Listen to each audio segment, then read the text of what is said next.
मैंने कहा था आना जरूर, और फिर भी यार छुट्टी मार दी सबने।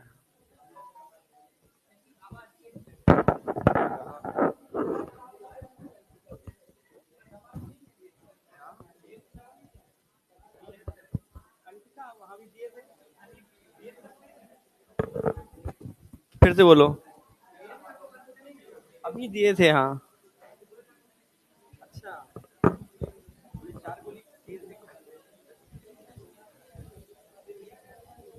नहीं होगा, अभी एंटीबायोटिक चल रही है, उससे भी नहीं हो रहा यार। हाँ, स्टार्ट करते हैं। आजा बेटा, आजा आजा, चल ले।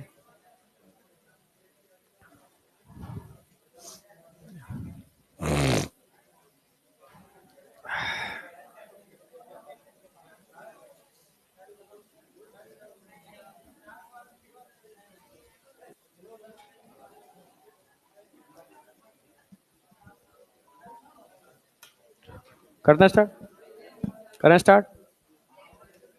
अभी नीचे वाले क्लास में बच्चों ने एक बार में सिंगल शॉट में सारे एग्जाम्पल पॉरीफेरा से लेकर के मैमल्स के भी सारे एग्जाम्पल सुना सकते हो वास्तव में।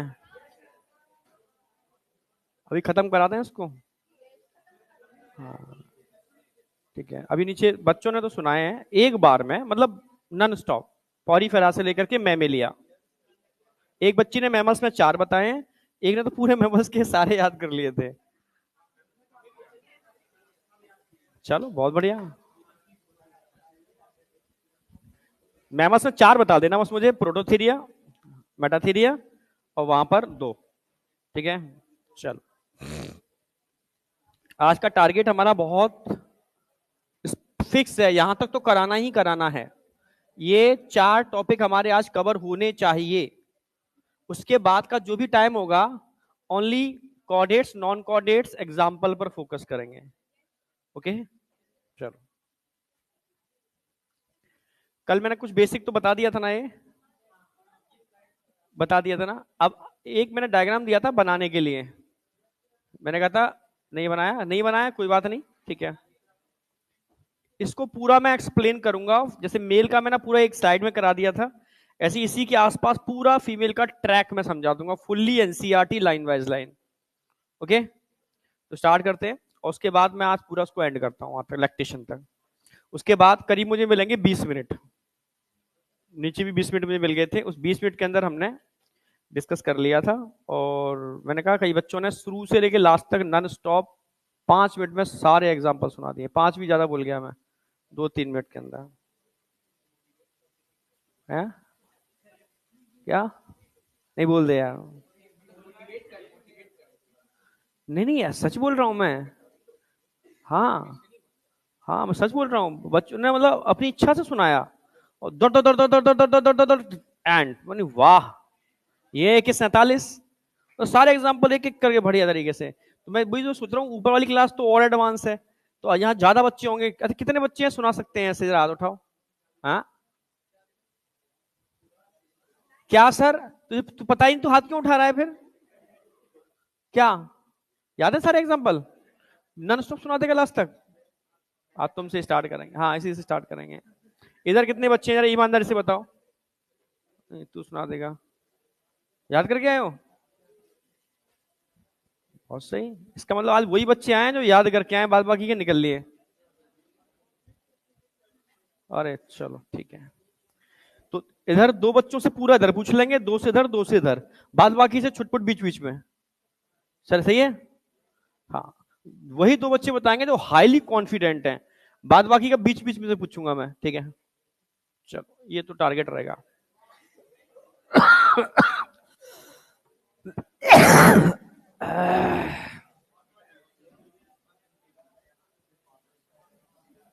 हाँ, देखो आज आवाज नहीं करना, चुपचाप से लिखना चालू कर दो। जिनके पास नोट्स बने हुए हैं वो एनसीईआरटी खोल के स्टार्ट कर दोगे, एक चीज एकदम फोकस करना, और यही याद कर लेना लैक्टेशन तक का, है ना। चलो बैठ जाओ बेटा फटाफट, है ना। ये पूरी सीट खाली पड़ी है, आगे बैठो कितना अच्छा लगे। चलो, हाँ स्टार्ट कर रहा हूं बेटा। ओवरी प्राइमरी है सेकेंडरी है? Primary sex organ. अगर मैं आपसे कहूं बेटा फैलोपियन ट्यूब, फैलोपियन ट्यूब को हम क्या बोलते हैं? ओवी डक्ट। 10 से 12 सेंटीमीटर इसकी लेंथ होती है। इसके अंदर सिलिएटेड, कैसे?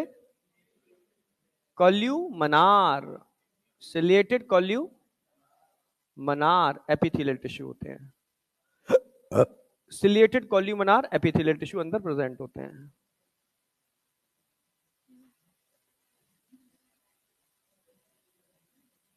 ओके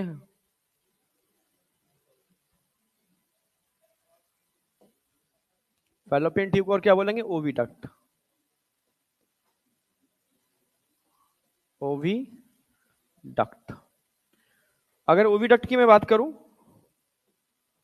इसकी लेंथ कितनी होगी जरा बताओ? 10 से 12 सेंटीमीटर। एपिथेलियल टिश्यू कैसे होंगे जरा बताओ? Simple ciliated columnar.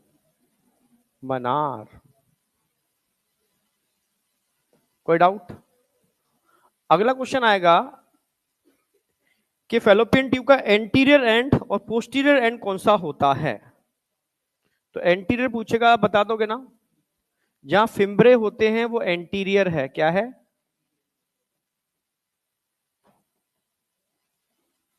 जहां स्थमस होता है वो पोस्टीरियर है, कौन सा है?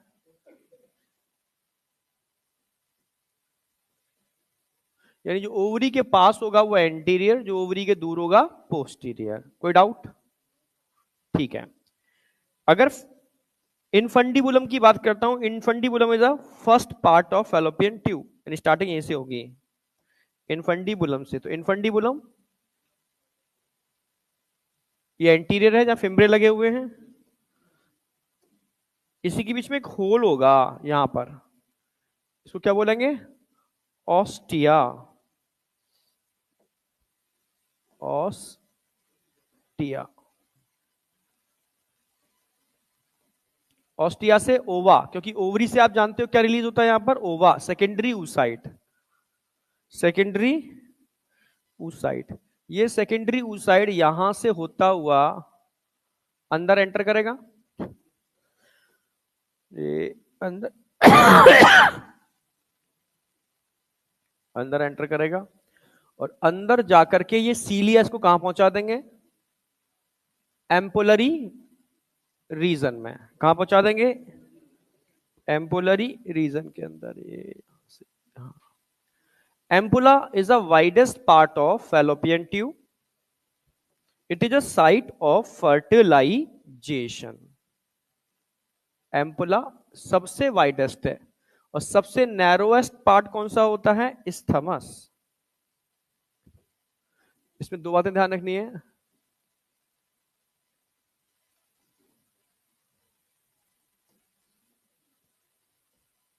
वाइडेस्ट पार्ट है पहला, साइट ऑफ फर्टिलाइजेशन।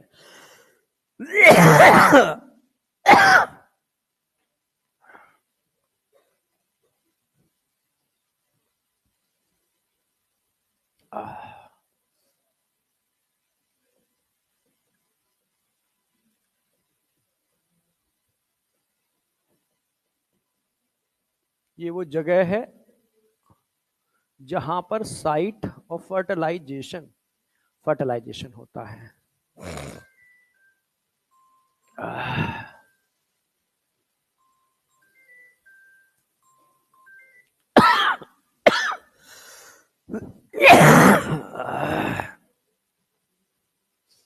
अरे प्रभु, आगे चले। अगर मैं स्थमस की बात करता हूं, जो पोस्टीरियर पार्ट है, स्थमस पोस्टीरियर पार्ट है, ये नैरो होता है।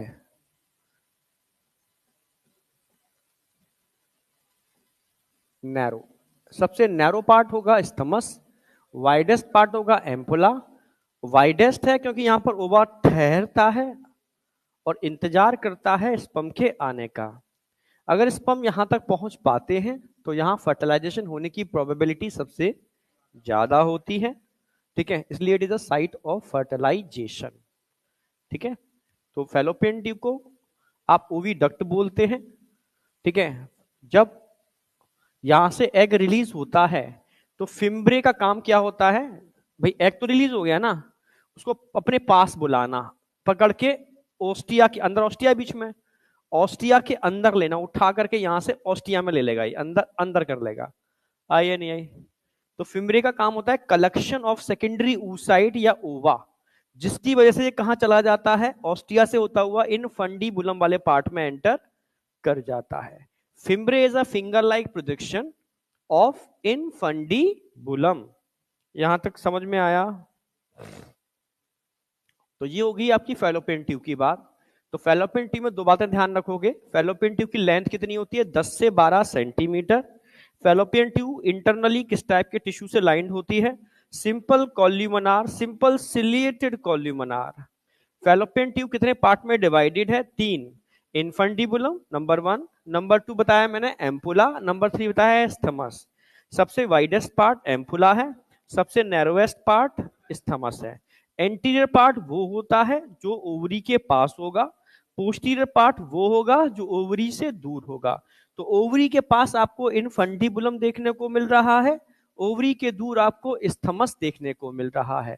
क्लियर है बिल्कुल? इसलिए ठीक है, इनफंडिबुलम या फिम्ब्रे, इनफंडिबुलम के नीचे लिख देता हूं दोनों जगह लिख रहा है तो कोई फर्क नहीं पड़ रहा।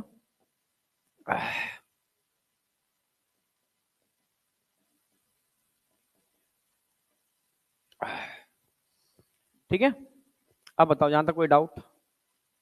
एक पार्ट खत्म। अब हम बात किसकी करेंगे, यूट्रस। क्या बोलते हैं यूट्रस को, हिस्ट्रा। रिमूवल ऑफ यूट्रस, बहुत बढ़िया। और वूम भी बोलते हैं उसको, है ना।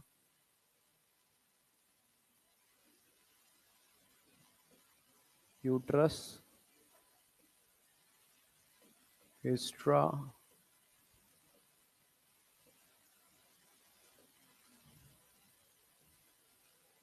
नाशपाती खाया, बस उल्टा नाशपाती कर दो। इन्वर्टेड पियर शेप इसकी शेप होती है, उल्टे नाशपाती जैसा। नीचे से नैरो होता है नाशपाती, ऊपर से ब्रॉड होता है। तो बस, तो इन्होंने एनसीईआरटी ने क्या रखा है, कैसा स्ट्रक्चर होगा, inverted peer shape.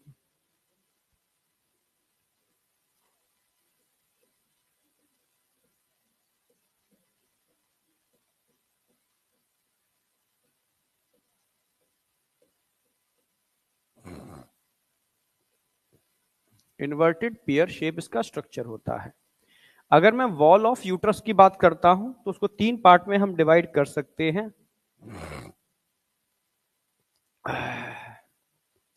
Wall of uterus 3 part में हम इसको डिवाइड कर सकते हैं। वो 3 पार्ट कौन कौन से होंगे, सबसे पहले आउटर, सबसे पहले इनर से स्टार्ट करते हैं। Inner wall, inner layer. Uterus की सबसे अंदर की लेयर क्या कहलाती है, एंडोमेट्रियम। एंडोमेट्रियम से रिलेटेड एनसीईआरटी ने 3 लाइनें दी हैं जिन पर डायरेक्ट क्वेश्चन मिल जाएगा। पहला तो यही बनेगा, it is a highly vascular, secretory and glandular.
ये वो लेयर है जो मेंस्ट्रुअल साइकिल के दौरान जिसमें चेंजेस देखने को मिलते हैं, क्योंकि यही वो लेयर है जो मेंस्ट्रुअल के दौरान टूट के परफोरेटेड हाइमन से बाहर आती है, फिर से बनती है, फिर टूट के बाहर आती है, फिर से बनती है। तो उसमें चेंजेस देखने को मिलते हैं एंडोमेट्रियम में always.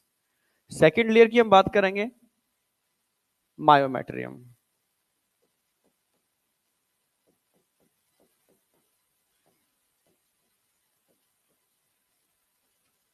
Middle layer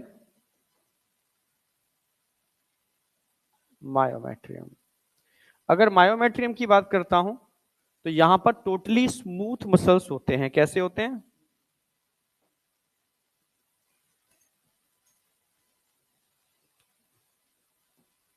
smooth muscles होते हैं।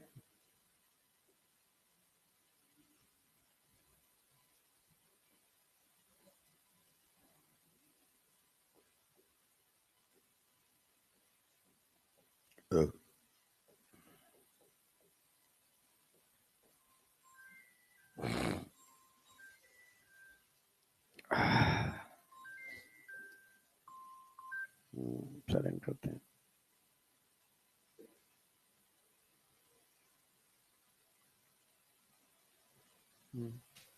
ठीक है। और जब आपको पता होगा जब डिलीवरी का टाइम होता है उस समय इसी मसल्स में स्ट्रॉन्ग कॉन्ट्रैक्शन होते हैं जो बेबी के बर्थ या पार्चुरेशन के लिए रिक्वायर्ड होते हैं। याद आया?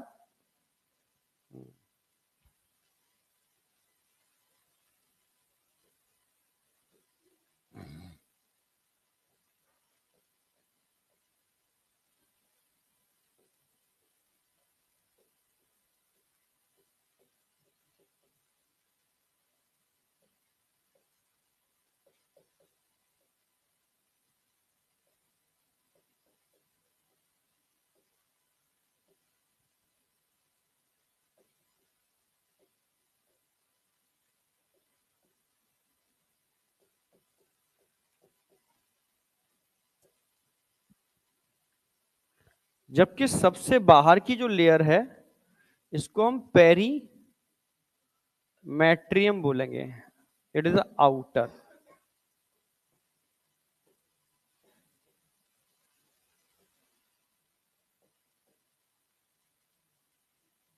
पेरी मैट्रियम बोलेंगे जो एपिथेलियल टिश्यू से मिलने से बनती है।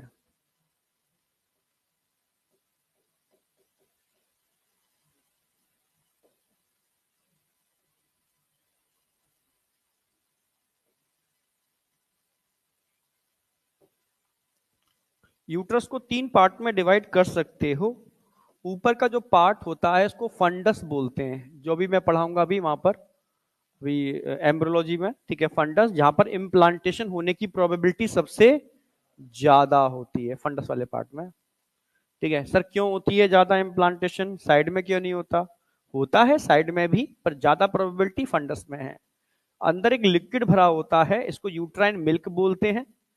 इस मिल्क की वजह से वो यहां पर फ्लूट करता है और यहां इसके अटैच होने की प्रोबेबिलिटी सबसे ज्यादा होती है। फ्लूट थोड़ा कम होगा तो यहां पर भी अटैच हो जाएगा।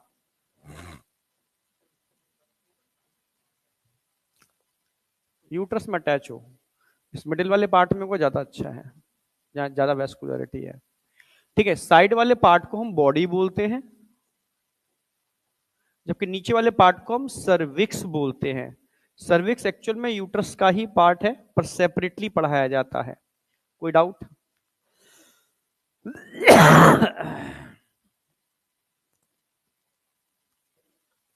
यहां तक कोई डाउट? ठीक है, अगर मैं सर्विक्स की बात करता हूं, सर्विक्स के अंदर एक कैनाल होती है, उसको सर्विकल कैनाल बोलते हैं। अगर यहां पर यूट्रस में बेबी है, उसको बाहर आना है, तो सर्विकल कैनाल में जाएगा पहले, फिर वजाइना में जाएगा, तब बाहर आएगा। तो एक्चुअल में बर्थ के टाइम पर दो जगह के पार्ट को ये क्रॉस करता है, सर्विकल कैनाल और वेजाइना। इसलिए इनको हम बर्थ कैनाल बोलते हैं, जैसा एनसीईआरटी बोल रही है। एनसीईआरटी दोनों के लिए क्या टर्म यूज कर रही है? Birth canal.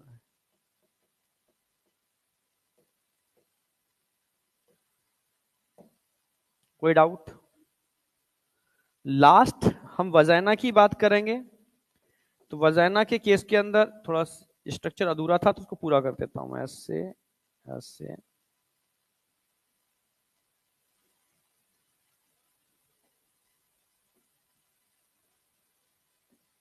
ये परफोरेटेड, परफोरेशन का मतलब होता है छिद्र युक्त।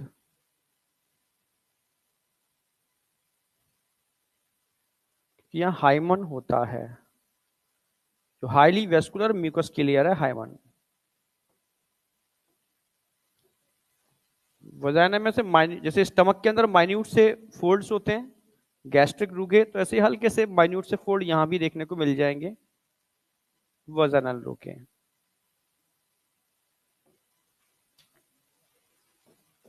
हाँ मतलब रफ बनाते हैं इंटरनल स्ट्रक्चर को। ठीक है, अब यहां अगर हम बात करते हैं, ये हाइमन। एनसीईआरटी बोलती है hymen is not a reliable indicator for virginity.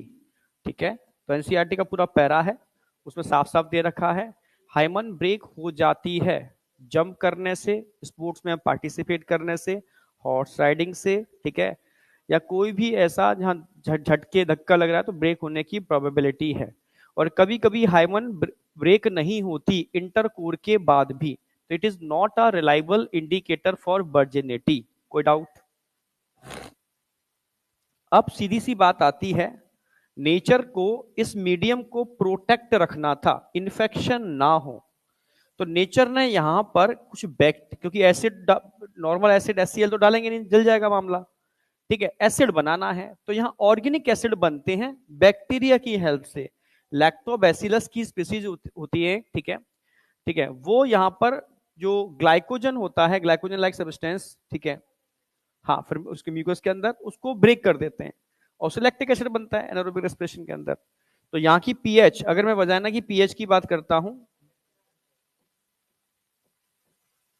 ये एनसीईआरटी आउट है। पीएच कितनी होगी इसकी? पीएच का मतलब एसिडिक होगी, एसिडिक पीएच होती है, ठीक है, एसिडिक पीएच होती है, ठीक है, जो इसके मीडियम को एसिडिक मेंटेन करके रखती है। ठीक है, मतलब एक तरीके से एसटीडी से भी प्रोटेक्ट करती है, सेक्सुअली ट्रांसमिटेड डिसीज से। ठीक है, मेल की यूरेथ्रा, क्योंकि वहां भी एसिडिक मीडियम होता है, फीमेल का ये पूरा ट्रैक यहाँ भी एसिडिक मीडियम होता है, जो एसटीडी से प्रोटेक्ट करने में हेल्प करता है। ठीक है, इसलिए कहा जाता है कि वजाइना के अंदर इन बैक्टीरिया को मेंटेन करना जरूरी है। अगर ये बैक्टीरियल ग्रोथ मेंटेन नहीं होती है तो इन्फेक्शन होने की प्रोबेबिलिटी बढ़ जाती है। ठीक है, क्या वजाइना में कोई ग्लैंड्स होते हैं? No, glands are absent.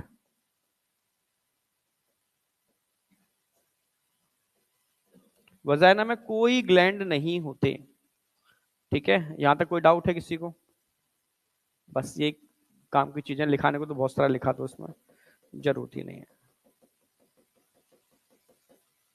Hymen perforated highly vascular mucous membrane है।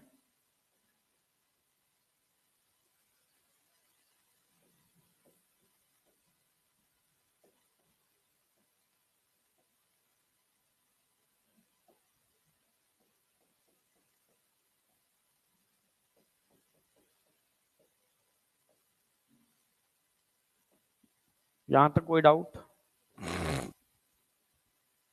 ये पॉइंट लिखो, खत्म।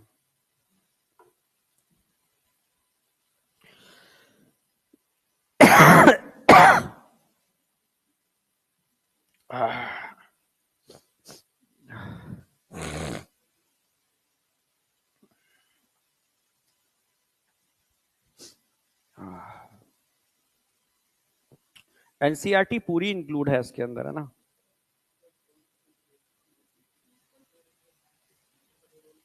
किसका? फिर से एक बार बोल रहे। बल्बो यूरेथ्रल, वो सिर्फ और सिर्फ उसको वो करता है, लुब्रिकेट करता है और मेन चीज एल्कलाइन मीडियम बना के रखता है।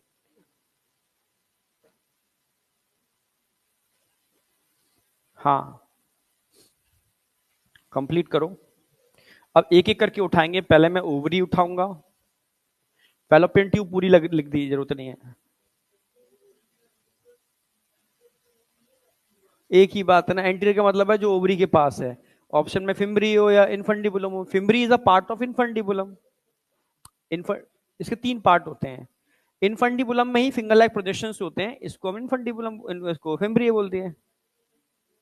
ये एंटीरियर का मतलब जो ओवरी के पास, ये भी ओवरी के पास है, ये भी ओवरी के पास है।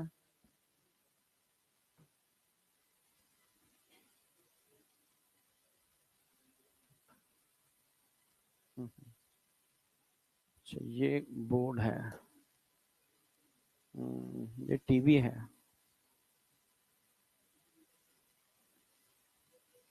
न्यू लाइन, यस, टीवी है।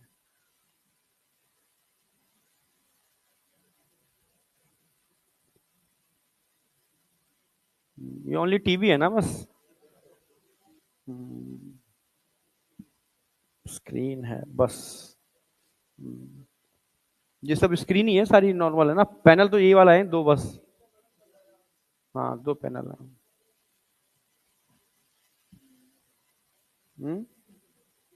क्या कह रहा है? हाँ, नहीं नहीं, फर्क है। इसका ये आता है, ये बड़ा वाला साइज है, 2.5 लाख से कम का नहीं है। हाँ हाँ, वो 1 सवा लाख की स्क्रीन होती है। क्या?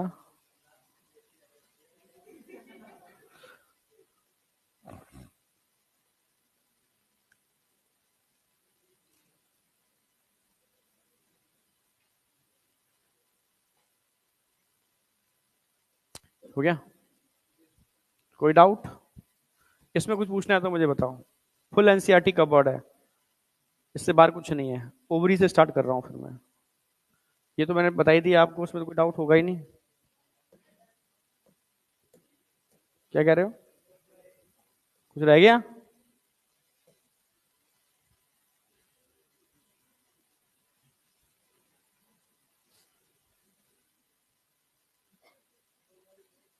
बोलो।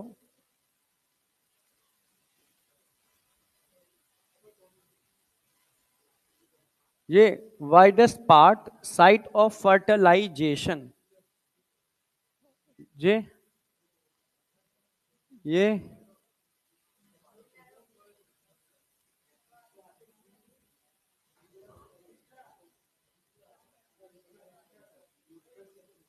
अच्छा, वो ये पूछ रहे हो ये? हिस्ट्रा, HYSTRA, हिस्ट्रा। कहता ना हिस्ट्रैक्टोमी, रिमूवल ऑफ यूट्रस।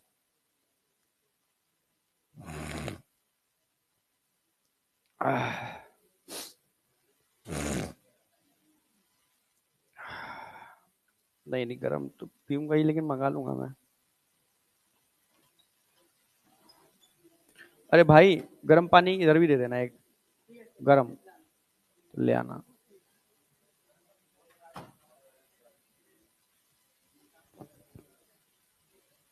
हाँ, आगे बढ़ रहे हैं। ये तो हो गया।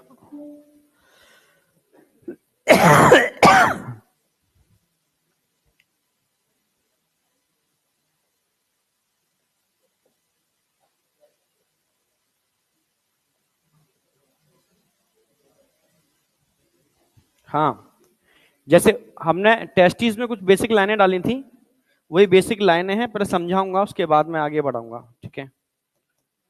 जैसे ओवरी होती कहाँ है? पेल्विक रीजन में होती है। कहाँ होती है? पेल्विक रीजन में होती है। मान लो ये यूट्रस है, कौन है ये? Uterus, uterine wall.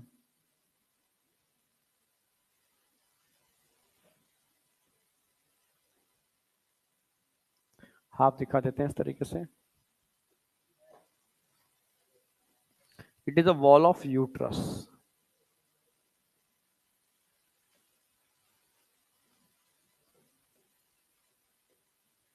Wall of uterus. ये मान लो ओवरी है, समझना।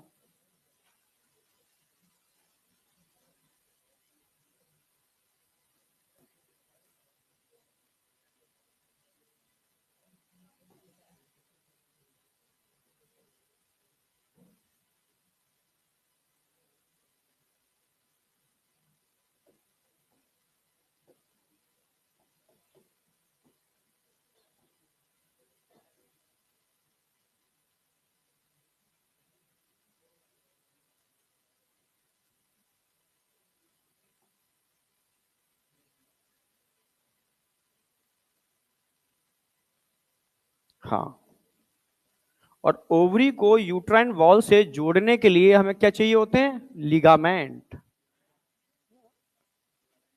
जो ओवरी को यूट्राइन वॉल से जोड़ते हैं लिगामेंट को हम क्या बोलते हैं? Ovarian ligament.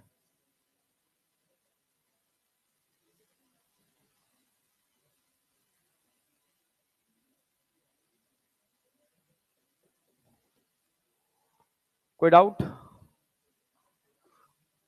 ओवरी के अंदर ध्यान से देखोगे, एक लेयर नहीं होती, दो होती हैं। सेंटर वाले पार्ट को आप मेडुला बोलोगे, ऊपर वाले पार्ट को कॉर्टेक्स। ठीक है। ओवरी की वॉल में अगर ध्यान से देखोगे तो यहां पर ऊपर क्यूबोइडल एपिथेलियल टिश्यू से मिलकर बनी हुई एक लेयर होती है, simple cuboidal epithelial tissue. It is a germinal epithelium.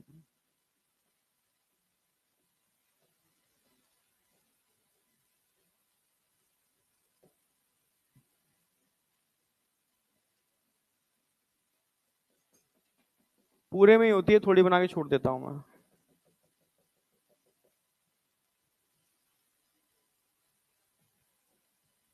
ये पेल्विक वॉल होती है जिसके अंदर सब कुछ होता है।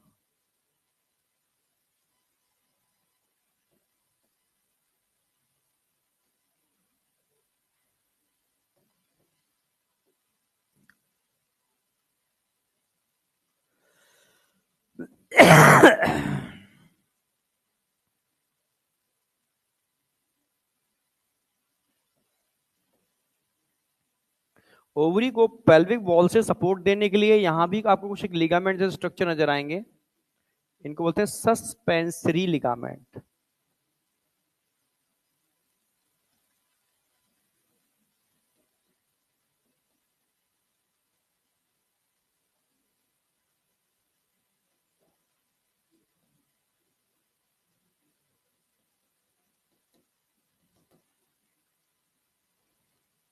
ऊपर वाले पार्ट को हम कॉर्टेक्स बोलेंगे,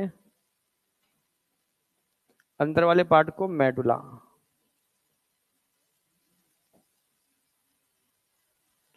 अगर आपसे पूछा जाए वॉल ऑफ ओवरी बताओ,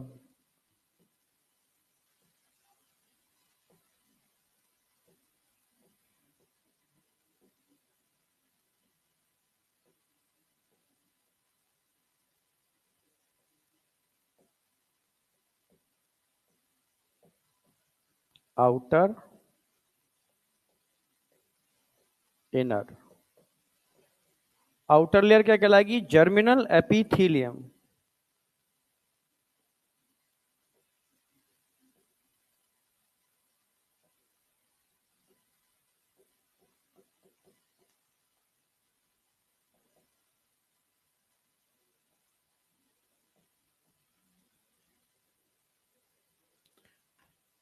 ट्यूनिका एल्ब्यूजिनिया।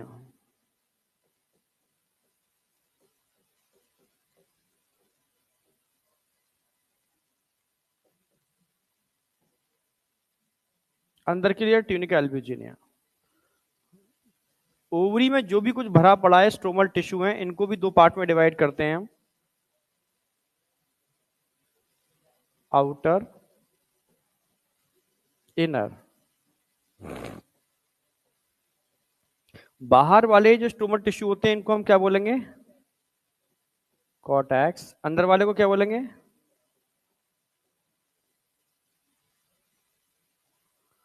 जो बाहर कॉर्टेक्स वाला पार्ट होता है उसके अंदर फॉलिकल्स देखने को मिलते हैं, ओवेरियन फॉलिकल।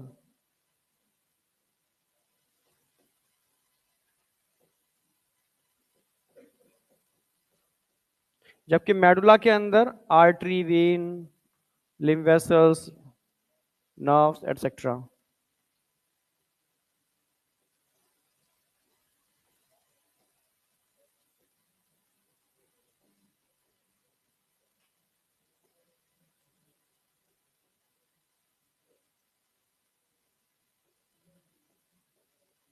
दोनों को कॉमनली हम स्टोमल टिश्यू बोलेंगे।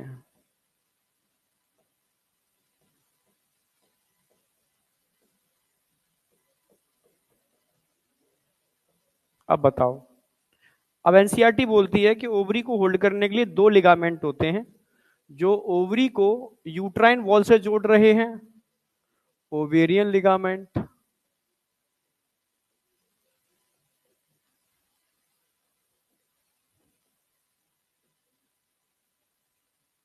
हाँ, जो ओवरी को पेल्विक वॉल से जोड़ रहे हैं, ये क्या है, पेल्विक वॉल। और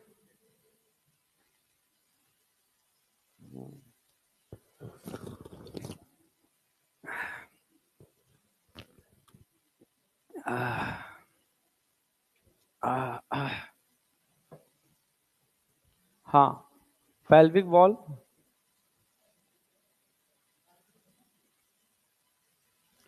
और पेल्विक वॉल से जोड़ रहे हैं, क्या बोलेंगे इनको?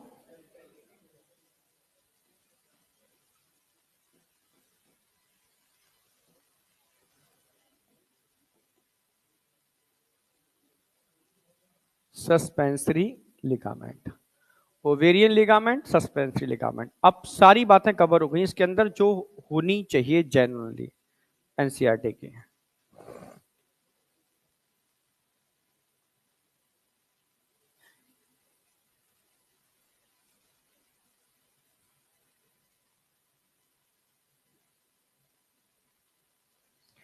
इससे जितना लिखा रहा हूँ उससे ज्यादा अगर पॉइंट पुराने नोट्सों में तो काट देना, वो पढ़ने की जरूरत नहीं है। हाँ, ये अभी चीजें हटाऊंगा मैं, कुछ किसी मतलब की नहीं है।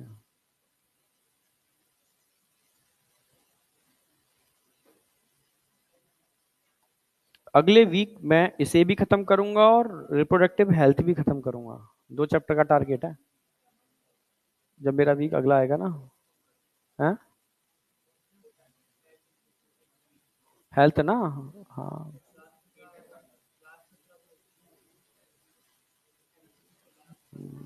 फिर भी है, क्वेश्चन तो आते ही हैं, करना तो हमें तो कराना ही है। तो नेक्स्ट वीक का टारगेट होगा ये 2 लेक्चर, और अगला जो वीक होगा उसमें पूरे वीक के अंदर मैं ह्यूमन हेल्थ एंड डिसीज करा के ही जाऊंगा। बायोटेक नहीं, इवोल्यूशन। इवोल्यूशन तो मैं छाप दूंगा, डेटा आपको याद रखना है, कंसेप्ट सारे। एवोल्यूशन तो तुम कहो 3-4 दिन में भी करा दूंगा। बायोटेक में पूरा टाइम लूंगा मैं, 5 लेक्चर और 4 लेक्चर, 9 लेक्चर हैं 2 चैप्टर के।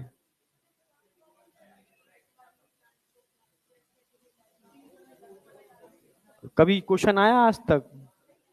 आएगा तो हमेशा एनिमल वाले पे आएगा। टेस्ट में वो जानते नहीं है ना, वो एनसी पैटर्न पर नहीं दिख रहे हैं। हाँ? क्वेश्चन आज तक आएगा ही नहीं, वो हमेशा आएगा एनिमल वाले पर आएगा जूलॉजी में। पर मैं एक बार करा दूंगा, समझा तो दूंगा ही। क्या? ये पूरा स्ट्रोमल टिश्यू है, पूरा स्ट्रोमल टिश्यू है, मेडुला और कॉर्टेक्स के मिलने से। कॉर्टेक्स और मेडुला को कॉमनली हम बोलते हैं स्ट्रोमल टिश्यू। ये कॉर्टेक्स वाला आउटर है, जर्मिनल एपिथेलियम बाहर है। वॉल ऑफ ओवरी, ये 2 वॉल है ना, 2 लेयर है। ना ना ना ना ना, एनसीईआरटी की लाइन पढ़ो, एनसीईआरटी की लाइन टू लाइन बता रहा हूं मैं। एनसीईआरटी की लाइन लिख रही है जो ओवरी की वॉल है, स्पेशली एपिथेलियल टिश्यू, वो स्ट्रोमल टिश्यू को कवर्ड कर रहे हैं। ठीक है, जर्मिनल एपिथेलियम अंदर होनी चाहिए थी, जर्मिनल एपिथेलियम को जर्म सेल बनाने चाहिए थे, पर ये जर्मिनल एपिथेलियम जर्म सेल को बनाने में पार्टिसिपेट नहीं करती। समझ रहे हो ना? कोई जर्म सेल तो फीमेल में जन्म लेने से पहले ही हो जाते हैं, बन जाते हैं फीमेल में। हाँ, मेल में जर्म ले अंदर होती है, अंदर होती है। ठीक है, तो वहां तो पार्टिसिपेट कर रही है ना।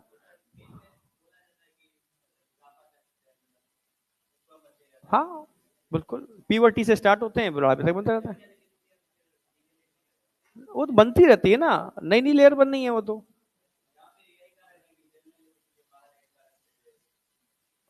हाँ मतलब, यहाँ जर्म, सुनो मेरी बात, जर्मिनल एपिथेलियम एक्चुअल में इसका नाम नहीं है। पहले साइंटिस्टों को लगा कि ये ही क्यूबिटल एपिथेलियल टिश्यू हैं जो कहीं ना कहीं जर्म सेल्स को बनाते होंगे। स्टार्टिंग की बात बता रहा हूँ। बाद में मालूम पड़ा यार फीमेल में तो जो जर्म सेल्स ने जन्म लेने से पहले ही बन जाते हैं, वो तो डिजेनरेशन चल रहा है उनका, एट्रेसिया। तब इसका नाम जर्मिनल एपिथेलियम रख चुके थे, तब से नाम वही चला आ रहा है, पर एक्चुअल में जर्मिनल एपिथेलियम ये नहीं है। समझ में आ गया? एक लेयर है बस, प्रोटेक्टिंग लेयर। हाँ, यहां तक समझ में आया नहीं आया? कोई डाउट? अब वापस आ रहा हूं मैं। सबसे पहले उन्होंने क्या बोला कि ओवरी होती कहां है? पेल्विक वॉल से जुड़ी होती है और यूट्रस से भी जुड़ी होती है लिगामेंट्स के थ्रू। कितने टाइप के लिगामेंट हो गए? दो। पेल्विक रीजन में होती है, जानते ही हो। जैसे टेस्टिस की मैंने डायमेंशन याद कराई थी, इसकी डायमेंशन ध्यान रखना बस। ओरिजिन सारे ऑर्गन का मेजोडर्मल होता है। Each ovary is covered by thin epithelium. समझ में आ गया? इसको हम जर्मिनल एपिथेलियम कह सकते हैं, जो ओवेरियन स्ट्रोमा को कवर करती है। स्ट्रोमा को दो पार्ट में डिवाइड कर दिया है हमने। बाहर वाले पार्ट को कॉर्टेक्स बोलते हैं, अंदर वाले पार्ट को मेड्यूला।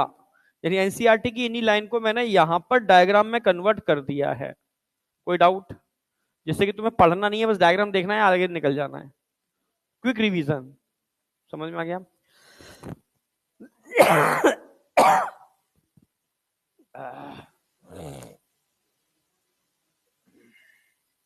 आगे बढ़ते हैं।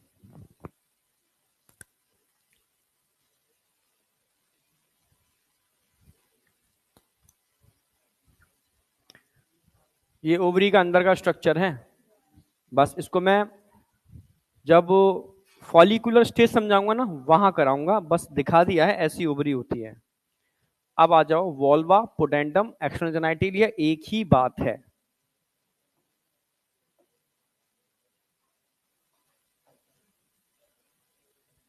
सिर्फ क्लाइटोरिस की होमोलॉजी को दिखाना है और किसी की भी होमोलॉजी नहीं दिखानी है आपको। होमोलॉजी एनालॉजी समझते हो? एनालॉजी माने? यस। होमोलॉजी माने?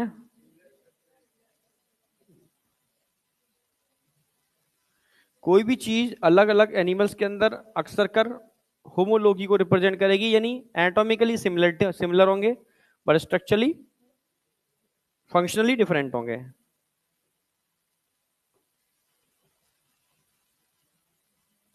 चलो, अब इसको पहले डायग्राम से समझाऊंगा, उसके बाद मैं यहां पर आऊंगा। हम मेल के अंदर हमने एक्सटर्नल जेनिटलिया कितने पढ़े थे? दो, स्क्रोटम और पेनिस। अब यहां हमें कितने पढ़ने हैं? 5। यस, ठीक है। अब देखो, एक सिंपल से डायग्राम ड्रॉ कर लो। एक फ्लैशी फोल्ड दिखाना है हमें।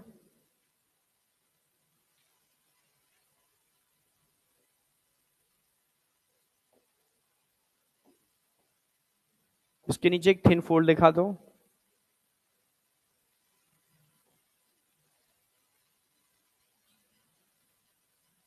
जो थिन फोल्ड दिखाया है, इसके एंटीरियर एंड पर एक प्रोजेक्शन दिखा दो।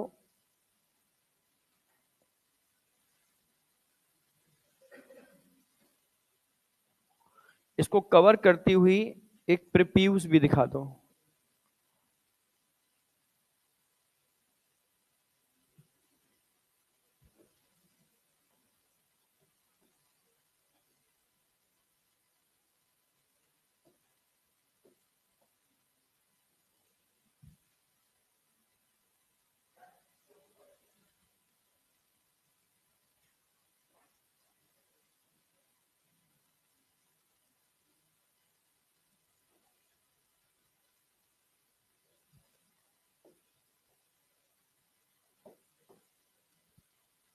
यहां पर यूरेथ्रल ओरिफाई दिखा देना, यहां वजाइनल ओरिफाई दिखा देना।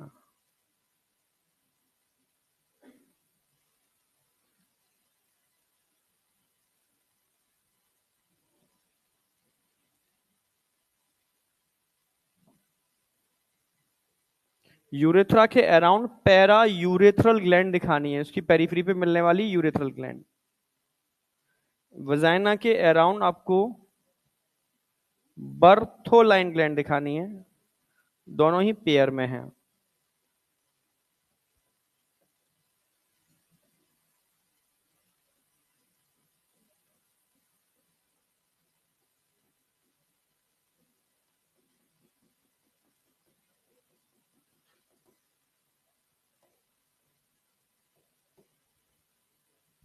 नंबर वन,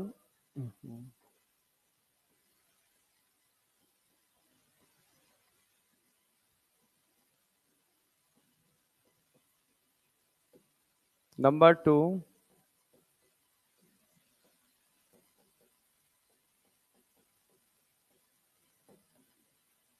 नंबर थ्री,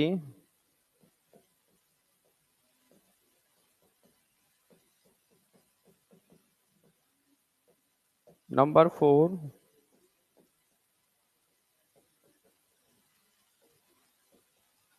और number five hymen.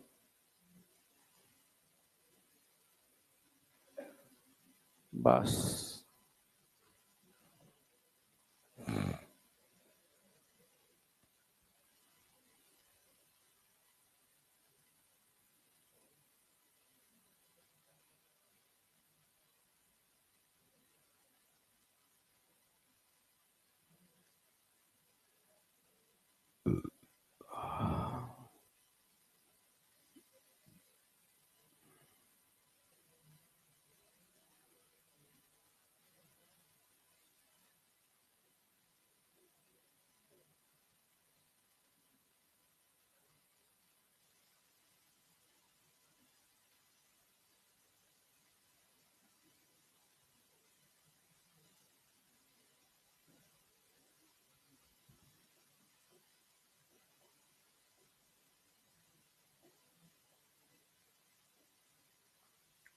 मोन्स pubis female का वो पार्ट है जहां पर फैटी टिश्यू बहुत ज्यादा होते हैं, क्योंकि इसके ठीक नीचे ओवरी और अदर पार्ट्स होते हैं जिनकी सेफ्टी के लिए नेचर ने यहां क्या कर दिया, फैटी टिश्यू का डिपोजिशन किया, जिससे कि वो चीज प्रोटेक्टेड रहे।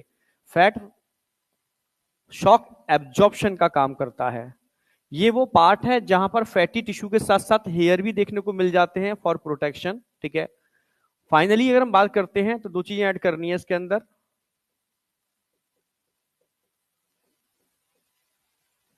Fatty tissue and hairs. बाहर वाला जो पाउच दिख रहा है मेजोरा, एक फ्लैशी फोल्ड होता है,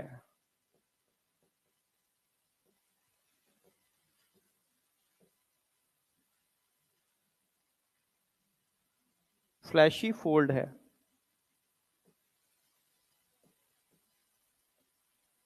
यहां पर भी दोनों चीजें देखने को मिलेंगी आपको, फैटी टिश्यू और हेयर।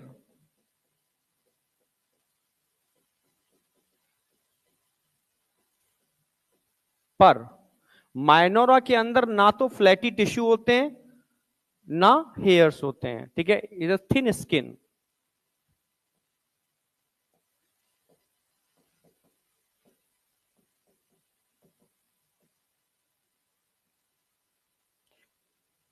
ये ऊपर वाला पार्ट एंटीरियर कहलाएगा, तो नीचे वाला पार्ट पोस्टीरियर कहलाएगा।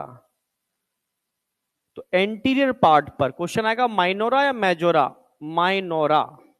एंटीरियर पार्ट पर एक इरेक्टाइल टिश्यू देखने को मिलता है, इसको हम क्लाइटोरिस कहते हैं। प्रीप्यूस भी होती है, इसलिए ये होमोलोगी दिखाता है ग्लैंस पेनिस के। ठीक है।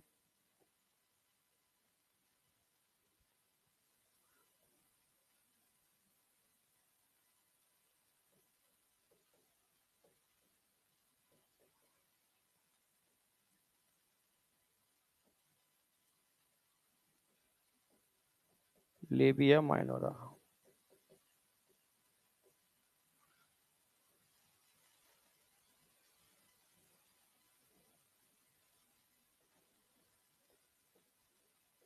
इरेक्टाइल टिश्यू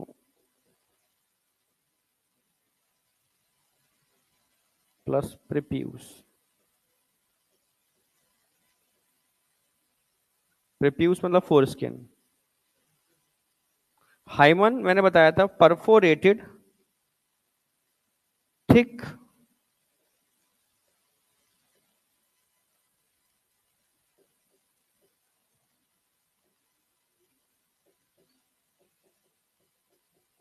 वेस्कुलर मेम्ब्रेन है।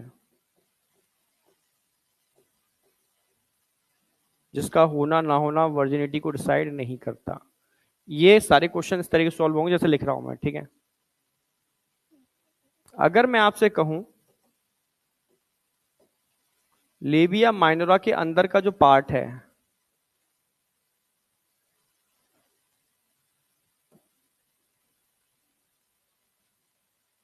इसके लिए एक टर्म यूज करते हैं वेस्टिब्यूल, यानी यहां से यहां तक जो दिख रहा है ना,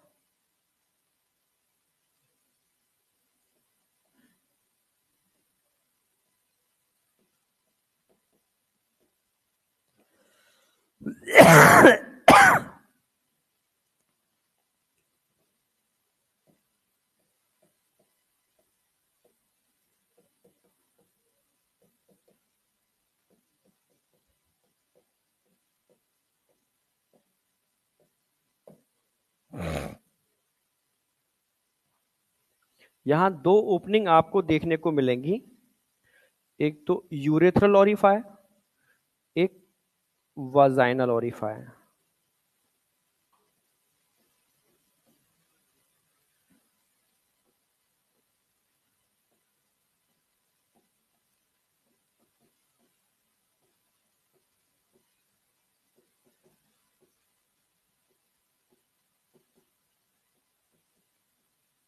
यूरेथ्रल ओरिफाइस और वाजाइनल ओरिफाइस।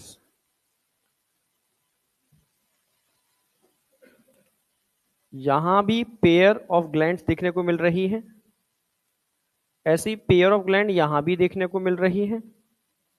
ये फीमेल सेक्स एसेसरी ग्लैंड्स हैं, female sex accessory gland. Urethra के अराउंड है पैरा यूरेथ्रल, वजाइना के अराउंड है, तो कंफ्यूज मत होना, इसको बल्बो यूरेथ्रल नहीं बोलेंगे, इसको बर्थोलाइन बोलेंगे, ठीक है। जरा सा अंतर है, ऑप्शन में दोनों होते हैं और कंफ्यूजन में गलती हो जाती है। बर्थोलाइन, ठीक है। तो यूरेथ्रा के पेरिफेरी पर पैरा, पैरा मतलब periphery, para urethral gland, para urethral glands one pair होते हैं।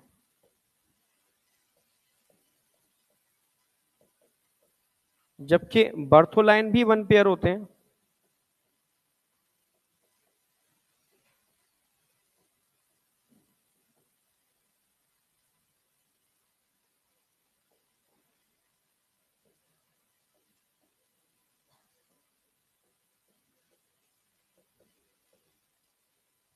अच्छा, पैरा यूरेथ्रल जो यूरेथ्रा की पेरीफ्री पर हैं, पैरा यूरेथ्रल जो यूरेथ्रा की पेरीफ्री पर हैं, इनको हमने एक नाम से और जाना है, स्किन्ड ग्लैंड।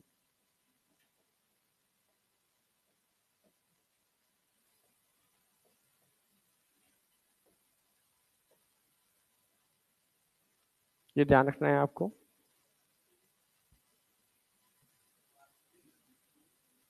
बार्थो लेना है, BARTHO,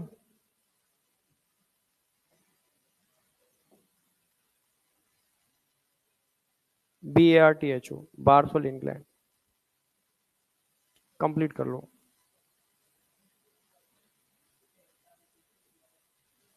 अच्छा, इरेक्टाइल टिश्यू कहाँ गया, प्रिप्यूस या फोरस्किन लिख लो, आपको प्रिप्यूस याद नहीं है, फोरस्किन लिखाया था ना, पेनिस को कवर कर रहा था जो, उसको प्रिप्यूस भी बोलते हैं और फोरस्किन भी बोलते हैं, प्रिप्यूस या जो पेनिस की टिप को कवर करती है, प्रिप्यूस या फोरस्किन।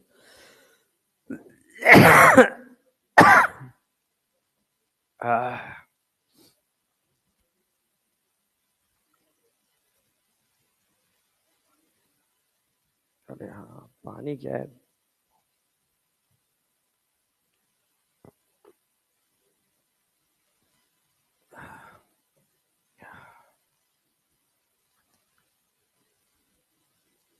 कंप्लीट है, इससे कुछ बाहर नहीं जाएगा। सारे क्वेश्चन एक बार में सॉल्व होंगे, कोई क्वेश्चन लगाना, नो कंफ्यूजन। क्या बेटा, फोरस्किन मेल में भी तो देखो, मेल के होमोलॉजी दिखा रहा है ना, हमने क्या लिखा है यहाँ पर, उसको यही तो लिखा है अभी, हमने क्या लिखा, क्लाइटोरिस क्या है, clitoris homologous to glans penis in male, ये मेल के ग्लैंस पेनिस के साथ होमोलॉगी दिखा रहा है, क्योंकि मेल का ग्लैंस पेनिस इरेक्टाइल टिश्यू से मिलकर बना होता है, साथ में उसको कवर करने के लिए फोरस्किन या प्रीप्यूस होता है। सेम ऐसा यहां पर भी होता है, ठीक है, पर होमोलॉगी की बात कर रहे हैं, एनालॉगी की बात नहीं कर रहे। यानी फंक्शन में समानता नहीं है, पर टिश्यू स्ट्रक्चरली सिमिलर है। कहां पर? ग्लैंस पेनिस में कोई ग्लैंड नहीं होती, समझ रहे हो, वो टिप ऑफ पेनिस है, समझ रहे हो। ग्लैंड तो अलग अंदर से रिलीज हो रहा है, बर्थुला उससे नीचे बल्बो यूरेथ्रल ग्लैंड से जो अंदर से बाहर निकल के आ रहा है, वो अलग है। यहां ध्यान रखना, ये भी सिर्फ erectile tissue, only erectile tissue, ठीक है। इरेक्टाइल टिश्यू इसलिए है क्योंकि ये एक तरीके से मतलब नेचर क्या चाहती है, नेचर चाहती है कि हर पॉपुलेशन बर्थ को लीड करे, नेचर का तो यही है। और हर पॉपुलेशन बर्थ को क्यों लीड, कब लीड करेगा? जब स्पर्म को आगे बढ़ने का मौका मिले, तभी तो वहां तक पहुंचेंगे, उसको फर्टिलाइज करेंगे। अब स्पर्म को आगे बढ़ने का मौका कब मिलेगा? जब रास्ते में मगरमच्छ बैठे हुए हैं जो उनको पकड़ पकड़ के खा जाएंगे, मैक्रोफेज, और एसिड का तालाब है, अगर तुम उन दोनों चीजों को डाइल्यूट कर दो तो स्पर्म आगे बढ़ जाएंगे। तो ये इरेक्शन एक तरीके से सिस्टम को इंड्यूस करता है बहुत ज्यादा फ्लूइड रिलीज करने के लिए, वो फ्लूइड सिस्टम को डाइल्यूट करता है और स्पर्म को आगे बढ़ने का मौका मिलता है जिससे कि फर्टिलाइजेशन हो, ठीक है, सिंगल अटेम्प्ट में ही प्रेगनेंसी कंसीव हो जाए। नेचर तो यही चाहती है ना, नेचर ने हर जीव को, ठीक है, रिप्रोडक्शन की हाई, समझ रहे हो, कैपेसिटी दी है, पर नेचर बैलेंस करना भी जानती है। जब नेचर को लगता है संतुलन बिगड़ रहा है, ये तो समझ रहे हो, संतुलन बिगाड़ रहे हैं, तो 2 मिनट में खत्म भी कर देती है सबको। ये नेचर का कंसेप्ट है। क्या क्या? अच्छा, वो रह गया वो।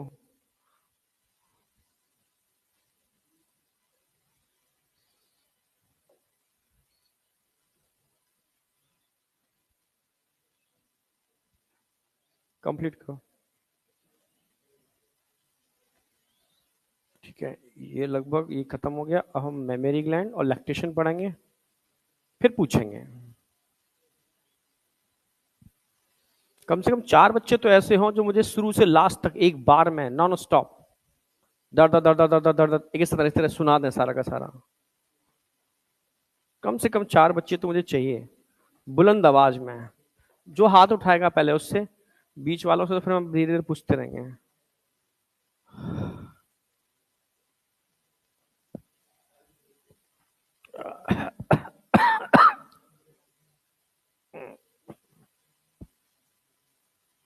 हाँ, तू तो पटना से है, बाहर से है? प्रॉपर? कौन सा? कितना दूर है यहाँ से? वो लोकल ही हुआ, 110 क्या है? तो यहीं हुए, वहां पे से क्या है? नेटिव हो गया, पर रहते तो अपने घर में ही रहते हो ना, मतलब ये सीधी बात है, अपने घर में रहते हो, घर का खाना खाते हो ना, हॉस्टल हॉस्टल का तो नहीं खाते? ये पूछ रहा हूँ। क्यों?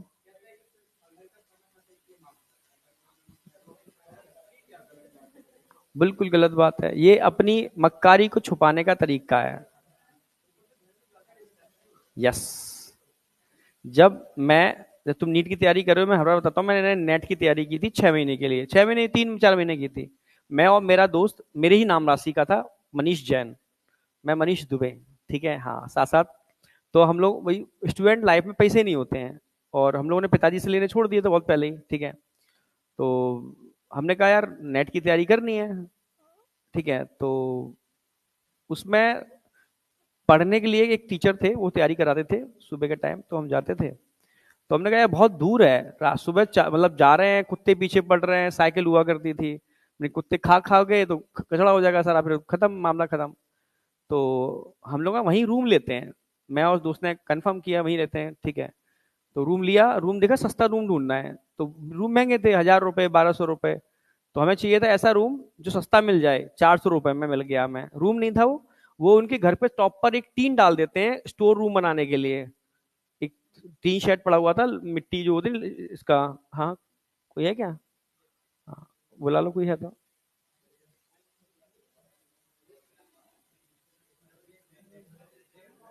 अच्छा, क्या? अच्छा ठीक है, हाँ। तो सीधी सी बात है, सुन लो बहुत, मैं सच बता रहा हूँ, एक भी चीज में इधर उधर की नहीं है, एग्जैक्ट। और वो दोस्त मेरा खत्म भी हो गया अभी कोरोना कोरोना के टाइम पर। हाँ, कोरोना के टाइम पर ऐसे जो मुझे अभी मालूम पड़ा, मतलब शायद पिछली से पिछली बार मैं गया तो मैंने फोन किया तो उन्होंने कहा अरे वो तो मतलब कोरोना के टाइम पर ही मतलब इन्फेक्शन से डेथ हो गई। वो शौक था सर। हम लोगों ने कहा कि यार सस्ता ढूंढना है, तो 3 सेट मिल गया हमें। 3 सेट समझ गए ना, 400 रुपए महीने देने थे, 200 वो देता, 200 मैं देता था। ठीक है, अब खाने का जुगाड़ करनी थी। ठीक है, तो खाने के लिए ये था कि भाई एक दिन तू अपने घर से लेकर के आएगा साइकिल चला करके, दिन भर यहीं पढ़ेंगे और सुबह पढ़ के आया करेंगे दिन में, एक दिन मैं अपने घर से लेके आऊंगा। गर्मी का टाइम था, खाना खराब हो जाता था, तो हमने अचार का डब्बा लेके आए, सूखी रोटी खा करके काम चलाया, या छोटा मोटा वहीं आसपास से खा लेते थे। ठीक है, तो इसलिए मैं कह रहा हूँ, और नेट निकल भी गया था मेरा, समझ रहे हो ना, जीआरएफ भी निकल गया, एसआरएफ भी निकल गया। नहीं, उसका निकला नहीं था क्योंकि वो बिजनेसमैन था, मैं बताऊं उसका पूरा फैमिली, मैंने कहा तभी पूछता हूँ बैकग्राउंड क्या है तुम्हारी। तो उसका बहुत बड़ा बिजनेस सेटअप था, मतलब बैटरी की बनतियां थी, बैटरी बनती थी, और बहुत सारे काम थे उनके, मतलब वो शोरूम थे बहुत सारे। तो उसने कोशिश की, उसने बस ठीक है कोशिश की, उसके पता था कि मेरे पास तो बैकअप है पूरा, तो अपने बैकअप पे सेट हो गया बिजनेस पे वापस जा करके। तो मुझे तो भाई कुछ ना कुछ, भी पिताजी नौकरी करते थे, तो नौकरी तो उनकी सरकारी नौकरी में थोड़ा ना मिल जाएगी, तो सीधी सी बात है मुझे तो कुछ करना ही है। तो हिम्मत की, तो नेट भी निकाला, फिर नेट के बाद एमएससी के बच्चों को पढ़ाना चालू किया। तभी तो मैं ठोक के क्यों कहता हूँ कि इंडिया में सारे लोग नोट्स को क्यों फॉलो करते हैं, क्योंकि जो कंटेंट मैं दे रहा हूँ ना, वो उस लेवल का कंटेंट है जो एक तुम्हारे लेवल के टीचरों को पता ही नहीं होता। 12th स्टैंडर्ड के टीचर जो होते हैं, तैयारी कराते हैं, वो सारा एक्चुअल में वो जो नेट की तैयारी करते हैं और गेट की तैयारी करते हैं, तो उस समय नेट और गेट की तैयारी कराता था मैं। ठीक है, हाँ। तो उस वजह से वो टोटोरा, गैनोंग, एल्बर्ट, ये सब चीजें, ठीक है। मैं इतना कहना चाह रहा हूँ कि फर्क नहीं पड़ता कि आप घर का खा रहे हो कि बाहर का खा रहे हो, फर्क पड़ता है कि आपका उद्देश्य क्या है। जैसे मैं और मनीष थे, मैं कहते यार हम मतलब जब सब्जी खराब हो जाती थी, तो यार सब्जी खराब हो गई, अब क्या खाएंगे, तो खाने के लिए आए हैं यहाँ पर हम, खाने के लिए तो नहीं, पढ़ने के लिए आए हैं ना, हाँ पढ़ने के लिए आए हैं। तो खाना सड़ जाए रोटी खा के एनर्जी तो चाहिए, हाँ एनर्जी चाहिए। तो रात में 2-2 घंटे हम टहलते तो डिस्कशन करते थे, जितना टाइम होता था सोचते थे 1 मिनट भी बर्बाद ना करें, जो टाइम है पढ़ाई को दो, जो टाइम है पढ़ाई को दो, निकलो यहाँ से जल्दी से फटाफट। समझ में आया? क्योंकि आप खाने नहीं आए हो यहाँ पर, यहाँ पढ़ने आए हो। खाना, रहना, मच्छर, ये तो एक सप्लीमेंट सिस्टम है आसपास के, इनको निग्लेक्ट करना है और अपना टारगेट अचीव करना है। समझ रहे हो? घर से दूर इसलिए हुए डिस्ट्रक्शन ना हो, जैसे कहा ना घर में डिस्ट्रक्शन बहुत होते हैं। तेरा घर का नाम क्या है तेरा? प्रियांशु है ना? प्रियांशु ना घर से सब्जी ले आई हो बगल से जाकर के, ठीक है, तो दिन भर प्रियांशु को इस काम करने पड़ते होंगे, और कहीं ना कहीं कोई आ जाए तो और समस्या घर के अंदर। समझ में आ गया? तो तुम अलग हो, एकांत में हो। अब एकांत अच्छा भी होता है और एकांत बहुत बुरा भी होता है। समझदार है वो एकांत में, समझ रहे हो ना, निकाल देगा। और बंद करो। तुम यार समझते नहीं हो यार, ये तुम पता है, तुम यूट्यूबर नहीं बनाना तुम्हें मुझे, तुम वास्तव में मेरे बच्चे हो तो यूट्यूबर मत बनना, सब कुछ बनना। चलो, समझ में आई? खाने से सिलेक्शन नहीं होता, कम खाने से होता है। इतना खाओ कि एनर्जी मेंटेन रहे, इतना खाओ कि बीमार ना पड़ो। क्या? नहीं नहीं नहीं, देखने से नहीं लगता। जो सूखे साखे होते हैं ना, उनका बीमार ज्यादा होता है, वो ज्यादा खाते हैं। समझ में आया? हाँ, ज्यादा खाते हैं, ये कम खाता होगा, मुझे पता है। अरे फैक्ट है, ये फैक्ट है। ठीक है, चावल ज्यादा खाता है। चावल खाते हो? चावल छोड़ो, अब छोड़ दो उसको। चावल छोड़ने की बोल रहे हैं हम। अच्छा, वो चावल खाते हैं, अच्छा वो बिहार में चावल ज्यादा खाया जाता है, मजबूरी है ना, यहाँ का जो क्लाइमेट है ना, उसमें चावल ज्यादा उगता है। ठीक है, गरीबी से चा, चावल महंगा आता है, आटा सस्ता आता है, गरीबी है। बिहार में गरीबी है, गुड़गांव से महंगा है बिहार। सब्जी लेने जाऊं तो मैं वो बथुआ लेने गया परसों में, ठीक है, 160 रुपए किलो बथुआ, हमारे यहाँ 50 रुपए किलो मिल रहा है। अरे हर चीज महंगी है भाई। बगल में 2 किलोमीटर दूर है मेरा गेस्ट हाउस, मिनिमम 160 रुपए लेता है बगल में 2 किलोमीटर के, इतना महंगा कहाँ होगा? अब मैंने जो देखा है उसे समझ में ये आ गया है ये बहुत महंगा है, ये गुड़गांव को फेल कर रहा है। गुड़गांव लोग कहते हैं बहुत महंगा है, पर यहाँ के मुझे लग रहा है गुड़गांव बहुत सस्ता है। अरे नहीं नहीं पता नहीं मुझे, पटना, अब पटना तो यही देखा है ना मैंने, बाकी पटना ही देखा मैंने। तू पटना से है, तो सब पता है यहाँ के बारे में? कुछ घूमने लायक जगह है यहाँ पर? कुछ नहीं है। पार्क घूमने आएंगे यहाँ पर क्या हम? चलो एक बार फिर से इतना समझ में आ गया। आपसे पूछा जाएगा कि एक्सटर्नल जेनाइटेलिया कभी नहीं पूछेगा, वॉल्वा पूछेगा, पुडेंडम पूछेगा, तो कंफ्यूज नहीं होना, एक ही बात है। ठीक है, 5 नाम याद रखने हैं। ठीक है, पहला क्लियर हो गया, मोन्स प्यूबिस। मेजोरा, मेजोरा माने होता है मेजर बड़ा, माइनर क्या होता है छोटा, माइनोरा छोटा, मेजोरा और माइनोरा ये ध्यान रखना है, कंफ्यूज मत होना। क्लाइटोरिस ध्यान रहेगा आपको, और ठीक है हाइमन ध्यान रहेगा, याद रहेगा। चलो फिर मैं कहूं कि माइनोरा के अंदर का जो स्पेस है इसको हम क्या टर्म यूज करते हैं? ठीक है, वेस्टिब्यूल। इसी के अंदर यूरेथ्रल ओरिफाई होती है, इसी में वजानल ओरिफाई होती है। ओरिफाई मतलब होता है ओपनिंग। ठीक है, समझ गए ना मेरी बात? यूरेथ्रा के अराउंड पेरीफ्री पर para urethral gland, it is also called skins gland. ऐसी वजाना के अराउंड, ठीक है, बर्थोलाइन ग्लैंड, बर्थोलाइन, उधर बल्बो यूरेथ्रल, कंफ्यूज नहीं होना। ठीक है, एनालॉगी होमोलॉगी में अंतर पता होना चाहिए। जहां होमोलॉगी आएगा स्ट्रक्चर में, टिश्यू में समानता, एनालॉगी आएगा फंक्शन में समानता। तो फंक्शन में समानता तो हो नहीं सकती ना, हाँ स्ट्रक्चर में समानता है, दोनों जगह इरेक्टाइल टिश्यू है। कोई डाउट? चलो ये डायग्राम आएगा, इसको हटा दे रहे हैं। अब तुमसे कहा जाए एबीसीडी लिख करके बताओ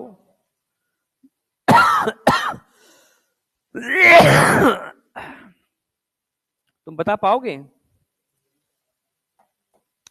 भाई ये तो यूट्रस नजर आ रहा है ना, अरे ये यूट्रस नजर आ रहा है, ए यूट्रस के नीचे सर्विक्स होगा, तो बी क्या हो गया? सर्विक्स के नीचे ये क्या होगी? पूरी वजाइना होगी, वजाइना की ये ओपनिंग होगी, वजाइनल ओरिफाई, हाँ या ना? ये ट्रैक पूरा हो गया। अब मैं जा रहा हूं, ये यूरिनरी ब्लैडर होगा, ब्लैडर कहां खुलेगा? यूरेथ्रा। ठीक है, अब ये कहां खुल रहे हैं दोनों के दोनों? छोटे से पाउच के अंदर, इसको क्या बोलेंगे? Minor calyx. जो बाहर वाला क्या होगा? Major calyx. ये माइनर और मेजर कैलेक्स दोनों हो गए। माइनर कैलेक्स के एंट्री एंड पर आपको एक इरेक्टल टिश्यू दिख रहा है, क्लाइटोरिस हो गया। कुछ बचा? हाँ, एक ये हड्डी दिख रही है, इसको प्यूबिक सिम्फाइसिस बोलते हैं, दोनों पेल्विक बोन को जोड़ने के लिए होती है। भाई ये रेक्टम दिख रहा होगा, तो रेक्टम के अंदर ये क्या होगा? एनस। तो इसमें कुछ लग रहा है तुम्हें याद करना पड़ेगा। अगर इस डायग्राम को इरेज करके एबीसीडी लिख करके मैं इससे क्वेश्चन पूछूं, या इसमें से आइडेंटिफाई करने के लिए बोलूं, बताओ सेकेंडरी, सॉरी बताओ वॉल्वा कौन कौन से हैं इसके अंदर, वॉल्वा वाले structure, option A, option B, option C, option C. ये क्वेश्चन बनता है, अभी तक एनसीईआरटी नीट वालों ने बनाया नहीं है। ठीक है, पर मैं बोलता हूं बनाओ भाई, एनसीईआरटी से बढ़िया क्वेश्चन बनेगा। नहीं आई क्या? तो जो आम बच्चा होगा जो देख के निकल जाते हैं आगे, वो गलत करके आएंगे क्वेश्चन को। बाद बाकी का तुम जैसे बच्चे तो उड़ा के आएंगे। नहीं आई क्या? उड़ा दोगे ना? आगे अब बात करते हैं मेमोरी ग्लैंड। सबसे पहले मैं बात करूंगा मेमोरी ग्लैंड एक्चुअल में ग्लैंड्स हैं क्या? No, it is a secondary sexual character. कैसे बनते हैं? आपको पता है कि स्वेट ग्लैंड होते हैं। कौन से ग्लैंड होते हैं? स्वेट ग्लैंड, सुडोरोफिक ग्लैंड कहते हैं। ठीक है, उनका रूपांतरण है, रूपांतरण समझते हो? मॉडिफिकेशन। रूपांतरण मतलब मॉडिफिकेशन। याद करके आए हो आज? कल क्या कही थी तुमसे हमने चलते वक्त? तो याद नहीं किया?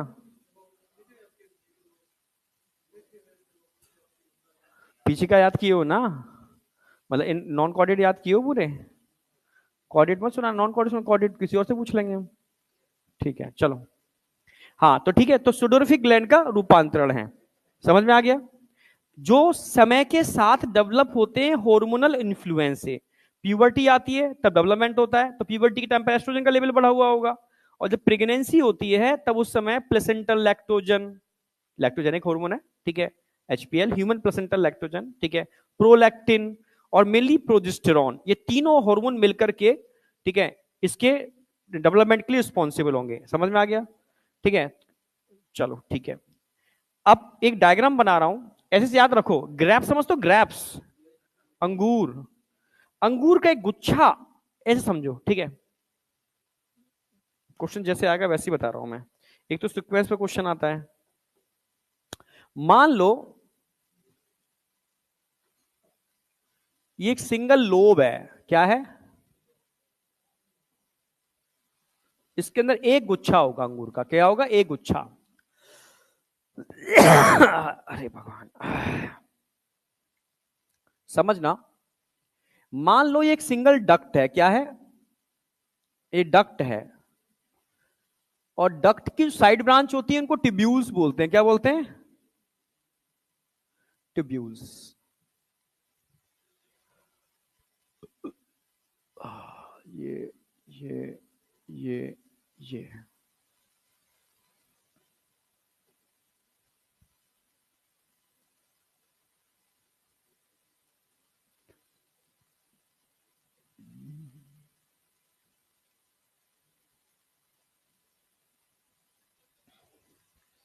इस साइड ब्रांच का मैं कलर अलग बना रहा हूं।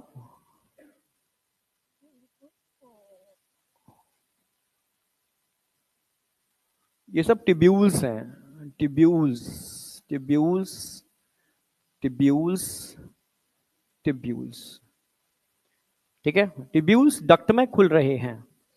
इन ट्यूब्यूल से ग्रेप्स लाइक स्ट्रक्चर जुड़े होते हैं। कैसे स्ट्रक्चर? Grapes like structure. एक का थोड़ा साइज में बड़ा बनाऊंगा, समझाना है मुझे इसलिए। बाद बाकी तो ग्रेप्स लाइक स्ट्रक्चर जुड़े हुए हैं इस ट्यूब्यूल से।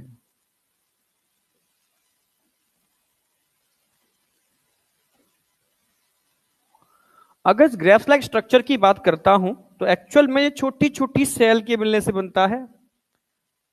सिंपल क्यूबॉइडल छोटी छोटी सेल दिख रही है आपको? सिक्रेटरी नेचर की होती है। सीक्रेशन सिर्फ क्यूबॉइडल और कॉल्यूमनार ही कर सकते हैं, स्क्वैमस कभी सीक्रेशन नहीं करते।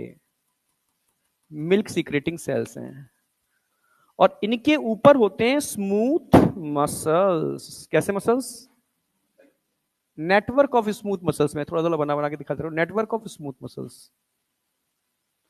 और इन स्मूथ मसल्स के ऊपर होते हैं रिसेप्टर्स। किसके receptor? Oxytocin receptors, oxytocin receptors. कोई डाउट? यहां तक क्लियर है? अब हम बात करते हैं निप्पल।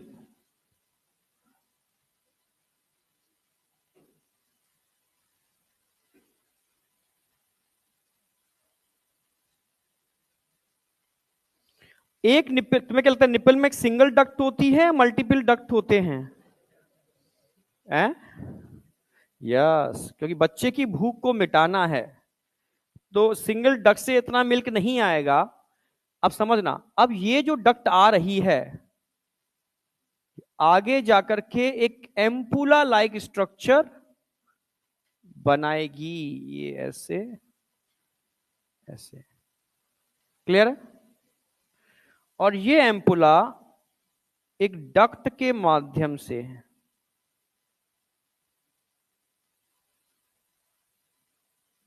निप्पल में आके खुलेगा। ये समझ में आया सीक्वेंस?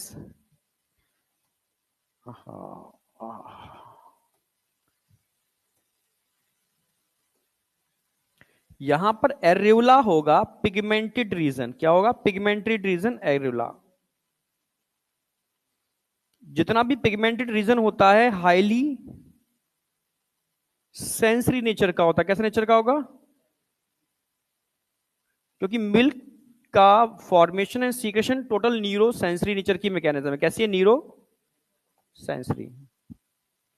यहां न्यूरॉन्स का नंबर बहुत ज्यादा होता है, एक्शन पोटेंशियल बहुत कम होता है, कम स्टिमुलस पर ही ये न्यूरॉन डीपोलराइज हो जाते हैं।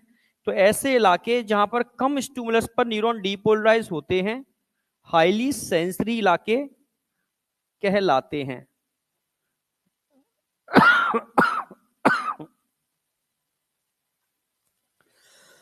अरे भगवान,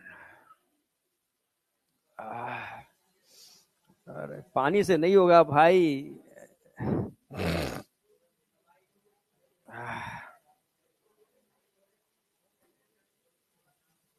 आह, आह, हाँ अब आ जाओ, समझने की कोशिश करना। क्या कह रहे हैं? कुछ कह रहे थे क्या? क्या कह रहे थे? दवाई? करेक्ट से सही होगी ये।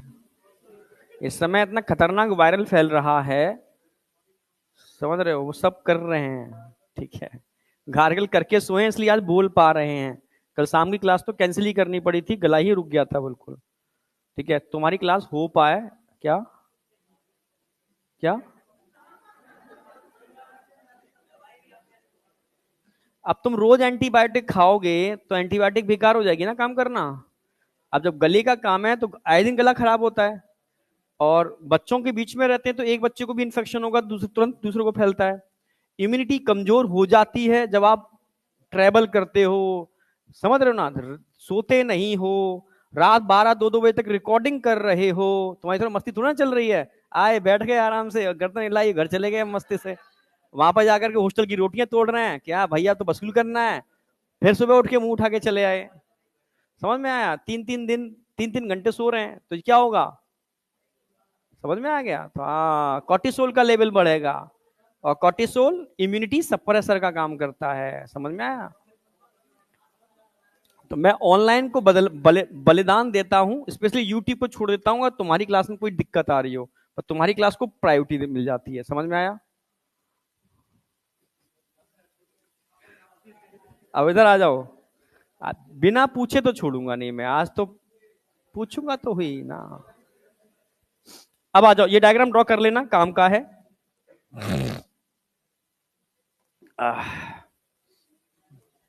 पर छोड़ा, छोड़ी ऑनलाइन भी नहीं है, शिफ्ट की है मैंने, आज की जगह संडे को शाम को लगा दी है। कोई चीज छोड़ते नहीं है, कोई भी टॉपिक, कोई भी चैप्टर, कोई भी कमिटमेंट। समझ रहे हो? अब ये है कि ठीक है थोड़ा डिले हो जाएगा, समझ रहे हो? हाँ, छोड़ना नहीं है तभी फूटेगा। समझ में आया? अब तुम अपने को ध्यान रखो ना, तो कमिटमेंट तुम भी तो अपने से किया करो। करते हो फिर? गलत है ना ये।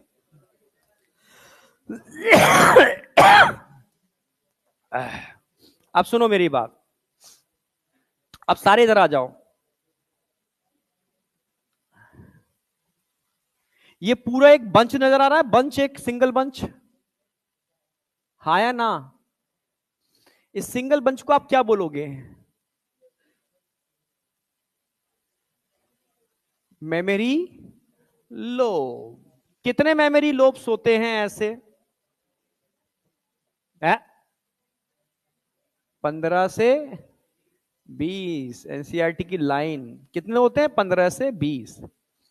इन लोब्स का फॉर्मेशन किससे होता है? छोटे छोटे एल्व्यूलाई जैसे स्ट्रक्चर, छोटे छोटे एल्व्यूलाई जैसे स्ट्रक्चर, इनको क्या बोलते हैं? मेमोरी।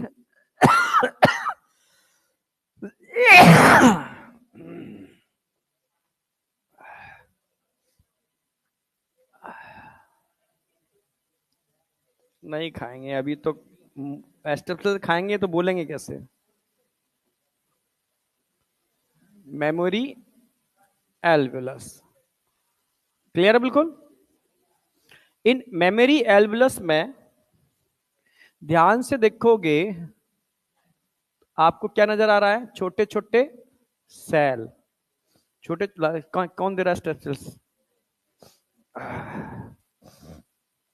अरे हाँ ये सही है, यही मुझे बताई थी।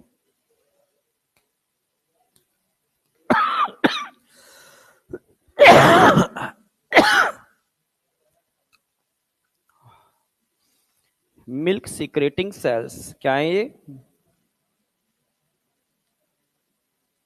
Milk secreting sales. क्लियर है? हाँ या ना? और यहां के उसके ऊपर जो दिख रहे हैं वो क्या दिख रहे हैं आपको? Smooth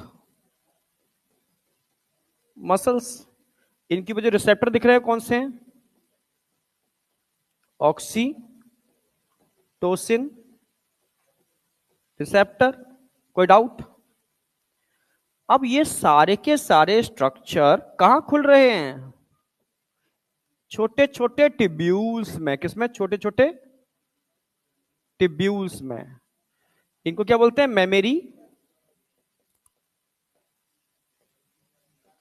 memory tubules.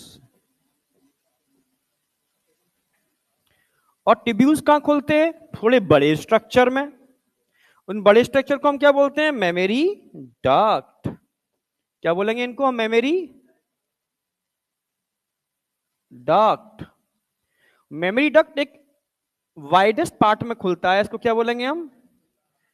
Ampulla. Finally ampulla एक डक्ट में, छोटी सी डक्ट में खुलता है जो निप्पल में डायरेक्ट जाती है, लैक्टिफिरस डक्ट। ये चीजें सीक्वेंस समझ में आई? फाइनली ये न्यूरॉन्स हैं, सेंसरी न्यूरॉन्स।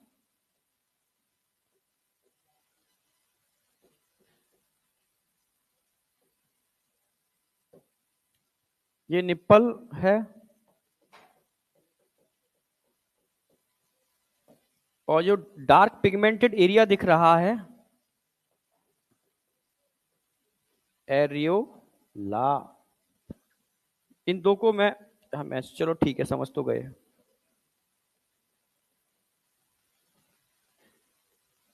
पहला क्वेश्चन बनता है सीक्वेंस क्या है मिल्क की? तो मिल्क सीक्रेटिंग सेल से मिल्क कहां जाएगा? छोटे से कैविटी स्पेस के अंदर पहुंचा दो, पहुंचा दो। ये सब सेल क्या कर रही है? मिल्क रिलीज कर रही है। कहां कर रही है? इस कैविटी के अंदर। किसके इन्फ्लुएंस से? प्रोलैक्टिन के इन्फ्लुएंस से। याद आया? अब ये मिल्क टिब्यूल में जाएगा, टिब्यूल से होता हुआ कहां जाएगा? डक्ट। डक्ट से कहां जाएगा? एम्पुला। स्टोर हो गया। और बाहर निकलेगा तो लैक्टिफिरस डक्ट के होते हुए निकलेगा। यानी एक निप्पल में कितने लैक्टिफिरस डक्ट होंगे? जितने लोब्स होंगे। 15 से 20 लोब्स हैं तो हर निप्पल में 15 से 20 डक्ट होंगे। Bunch of duct present in nipple. कितना?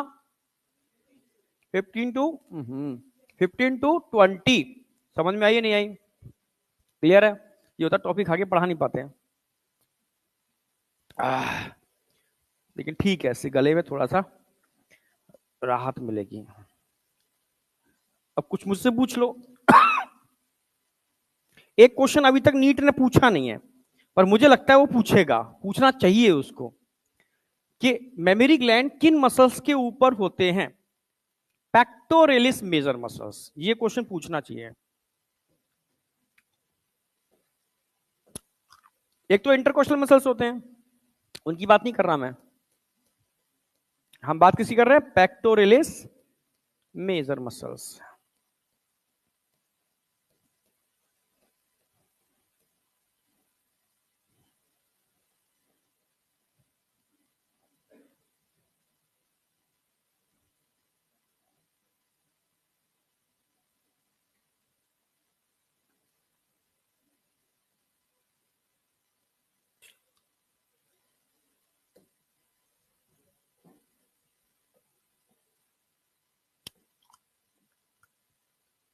बताओ, कोई डाउट? जब भी ऑक्सीटोसिन रिसेप्टर से बाइंड करेगा, मिल्क सीक्रेशन चालू।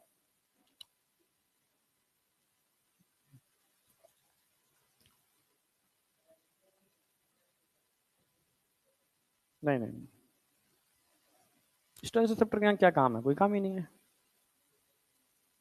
मिल्क इजेक्ट ऐसे थोड़ी ना होता है। अभी पूरी मैकेनिज्म बताऊंगा ना। अभी वो तो बेबी सक करेगा, सीधा सिग्नल हाइपोथैलेमस, ऑटोमेटिकली ऑक्सीटोसिन निकलेगा, वो कॉन्ट्रैक्शन कराएगा, मिल्क निकलना चालू हो जाएगा, तो अम्पुला से बाहर निकलना चालू हो जाएगा इधर से। क्या? मायो मतलब कॉन्ट्रैक्शन, एपिथेलियम मतलब एपिथेलियम। ठीक है, स्मूथ मसल्स एपिथेलियम की फॉर्म में है, एपिथेलियम के ऊपर लगे हुए हैं, तो मायो एपिथेलियल सेल्स बोलेंगे। भाई कोई पूछे पूछे नहीं आते ये चीजें। हो गया? हुआ है नहीं हुआ? कितने रह गए? एक भी नहीं? अरे तो बता क्यों नहीं रहे हो भाई? देखो अभी बताया था मैंने, मेमोरी ग्लैंड किसका मॉडिफिकेशन है? सोडोरोफिक ग्लैंड का, जो एक एपोक्राइन स्वेट ग्लैंड होते हैं। किससे अटैच होते हैं? ये आएगा। कौन से लिगामेंट है जो मेमोरी ग्लैंड को होल्ड करते हैं? क्योंकि मेमोरी ग्लैंड के अंदर जब प्रेगनेंसी के बाद का टाइम होता है, उसमें मिल्क बहुत ज्यादा स्टोर होता है, तो प्रोटेक्शन होल्ड करने के लिए कूपर्स लिगामेंट। कितने लोब्स होते हैं? ये एनसीईआरटी डायरेक्ट लाइन है। लोब्यूल समझ में आ गया। Milk secreting Cooper's ligament mammary gland को होल्ड करने के लिए। एल्वलाई मैंने बता दिया। Lactation, each lactiferous duct typically carry milk from one of the lobes of two exterior। एक lactiferous duct एक लोब से मिल्क को लेकर के आती है। तो 15 से 20 लोब होंगे, तो 15 से 20 lactiferous duct होंगे एक निपल के अंदर। अब मुझे बताओ, यहां तक कोई डाउट?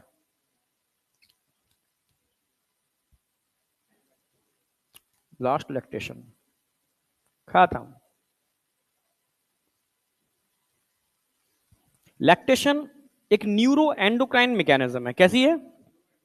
जो सकिंग मैकेनिज्म पर बेस्ड है। किस पर बेस्ड है? कभी घर में इधर उधर देखे होंगे, हॉस्पिटल गए होंगे, बच्चा जब पैदा होता है देखने जाते हैं लोग, न्यूली बॉर्न बेबी, तो डॉक्टर से कहते हैं, माँ कहती है कि भाई मिल्क तो आया ही नहीं कभी ग्लैंड के अंदर, अब बच्चे को क्या पिलाया जाए? बोतल वाला दूध पिलाया जाए। डॉक्टर कहता है ना, टेंशन मत करो, आप फीडिंग कराओ। ठीक है, फीडिंग कराओगे अपने आप मिल्क बनेगा भी और आएगा भी। तो इंस्ट्रक्शन को फॉलो किया जाता है। तो माँ फीडिंग कराती है, और बच्चा जन्म लेते ही जानता है फीडिंग करनी कैसे है। मैं इंसान के बच्चे की बात नहीं कर रहा, मैं जितने भी मैमल्स हैं सबके बच्चे की बात कर रहा हूं। समझ रहे हो? यानी सोचो, वो अभी नन्ना मुन्ना, दुनिया देखी ही नहीं है, वो जानता है कि फीड कैसे करना है, मिल्क मिलेगा, खाना कैसे मिलेगा, उसके लिए खाना है। समझ रहे हो? तो वो जैसे ही करती है, बच्चा सकिंग चालू कर देता है, तुरंत ही सिग्नल कहां जाएगा? हाइपोथैलेमस। कौन लेके जाएगा? न्यूरॉन। कौन लेके जाएगा? न्यूरॉन्स। तो एक डायग्राम चाहो तो ड्रॉ कर लो।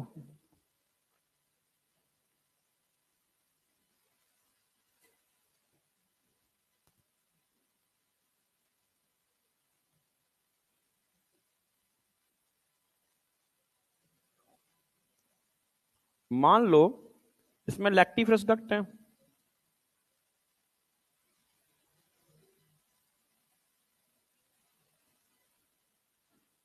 कुछ दिखा देते हैं।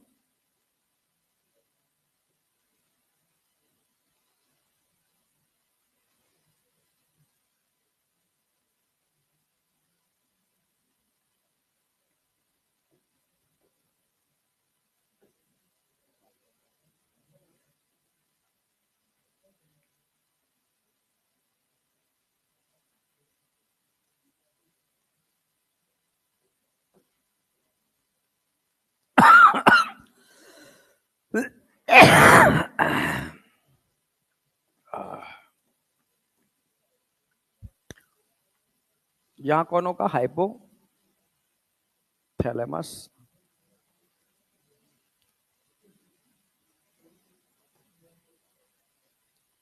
यहां क्या होगी?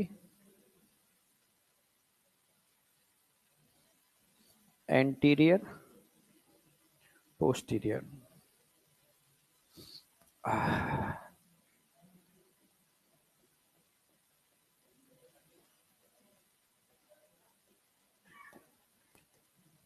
ये आप जानते हो, जैसे ही बच्चा निपल को सक करना स्टार्ट करेगा, sucking action, it is a neuro endocrine mechanism. Sucking start किया, it is a neuro endocrine mechanism.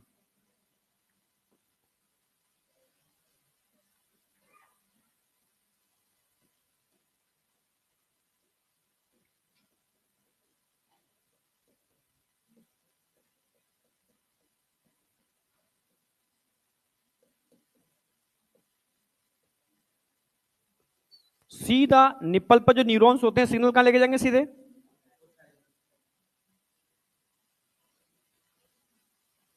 ये नर्वस स्टिमुलेशन कहलाएगा।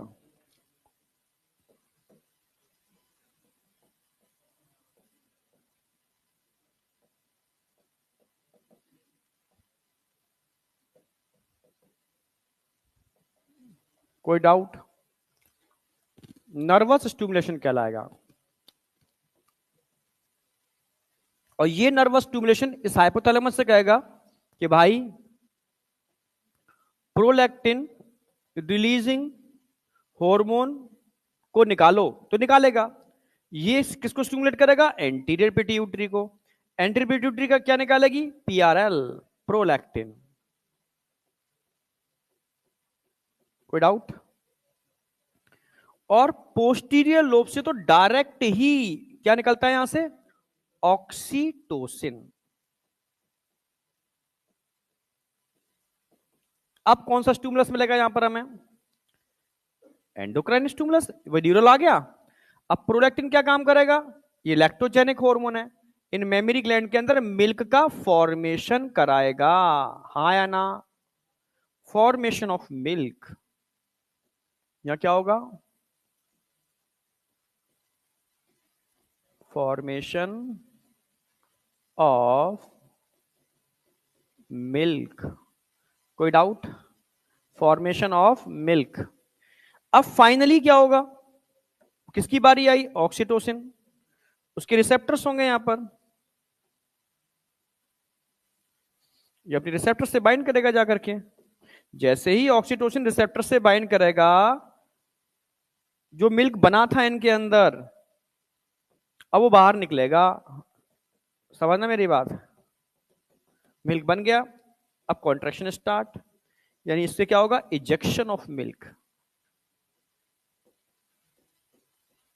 इजेक्शन ऑफ मिल्क, इसलिए इसको न्यूरो एंडोक्राइन मैकेनिज्म बोलेंगे।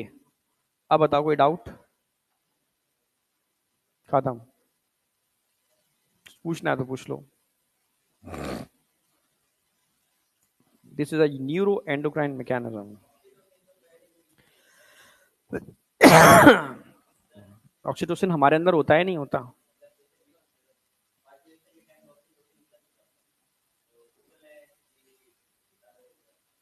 देखो, सारा खेल है रिसेप्टर का। भाई ऑक्सीटोसिन, ठीक है, हमारे अंदर भी निकलता है। बहुत सारे हार्मोन ऐसे हैं, प्रोलैक्टिन हमारे अंदर ही बनते हैं, ठीक है, पर उनकी रिसेप्टर किस काम के, कहां पर रिसेप्टर हैं? ठीक है, तो जैसे ऑक्सीटोसिन रिसेप्टर तभी बनते हैं जब पार्चुरेशन की मैकेनिज्म इंड्यूस होती है। उससे पहले ऑक्सीटोसिन के रिसेप्टर होते ही नहीं है, ना मेल में तो होते ही नहीं है, फीमेल में भी नहीं होते। ठीक है, मैं स्पेशली मेमोरी ग्लैंड और यूट्रस की मैं बात कर रहा हूं। तो जब ये रिसेप्टर बन जाते हैं ड्यूरिंग पार्चुरेशन, उसके बाद ये मैकेनिज्म इंड्यूस होती है, लैक्टोजेनिक। समझ रहे हो? क्योंकि भाई बच्चा निकलते ही उसको भूख लगेगी, तो एक तो नहीं चुटकियों यूं बन जाएगा, काम बनने में टाइम लगता है ना। तो मैकेनिज्म उस समय स्टार्ट हो जाती है, तैयारी चल रही है, जिससे कि अब बच्चा जब मिल्क सकिंग करेगा तो बन चुके होंगे, तब जाकर के ये प्रॉपर मैकेनिज्म चालू होगी। समझ रहे हो? यानी कब चालू होगी? भाई बन चुके हैं रिसेप्टर, ऑक्सीटोसिन निकल रहा है, पर कब निकलेगा ऑक्सीटोसिन? जब बच्चा सकिंग करेगा। तैयारी पूरी है, सकिंग करते ही सिग्नल वहां गया, ऑक्सीटोसिन निकला, प्रोलैक्टिन निकला, और मैकेनिज्म चालू। क्या कहना, यही कहना चाह रहा था, कुछ और कहना चाह रहा है? हाँ, रिलीज तब होगा जब बच्चा सक करेगा बिना। न्यूरो एंडोक्राइन मैकेनिज्म लिख तो रहा हूं भाई।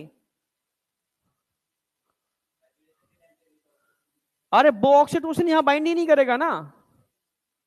समझ रहे हो? फिर भी पार्चुरेशन के टाइम पर, मतलब वो उस समय मैकेनिज्म चल रही है, मतलब एकदम चीजें नहीं होती। पार्चुरेशन की तो 5 मिनट की प्रक्रिया है। जब लिवर पेन इंड्यूस हो तो बच्चा तुरंत बाद तुरंत उसको फीडिंग करानी है।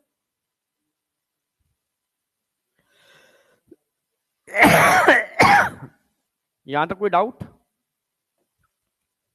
अच्छा, ये तो करना आज का टॉपिक नहीं है। मैंने बताया था जो मेमोरी ग्लैंड का डेवलपमेंट होता है प्यूबर्टी के टाइम पर, थिलारके बोलते हैं। कौन सा हार्मोन करता है? एस्ट्रोजन।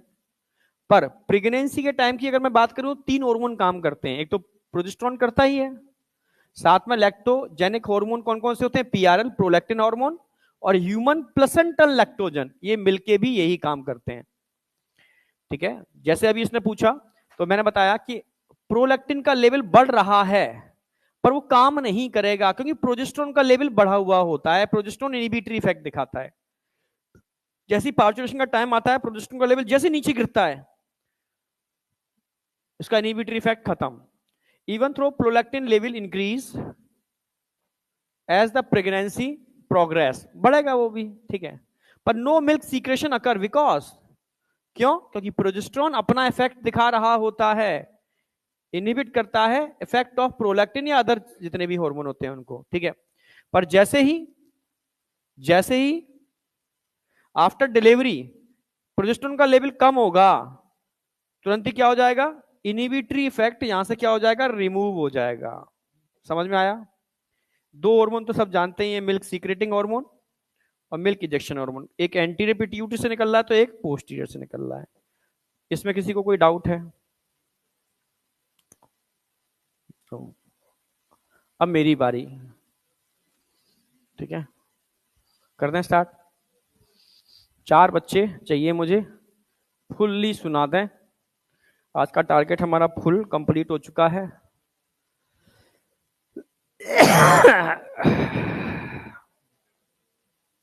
oogenesis तो आज का टॉपिक नहीं है।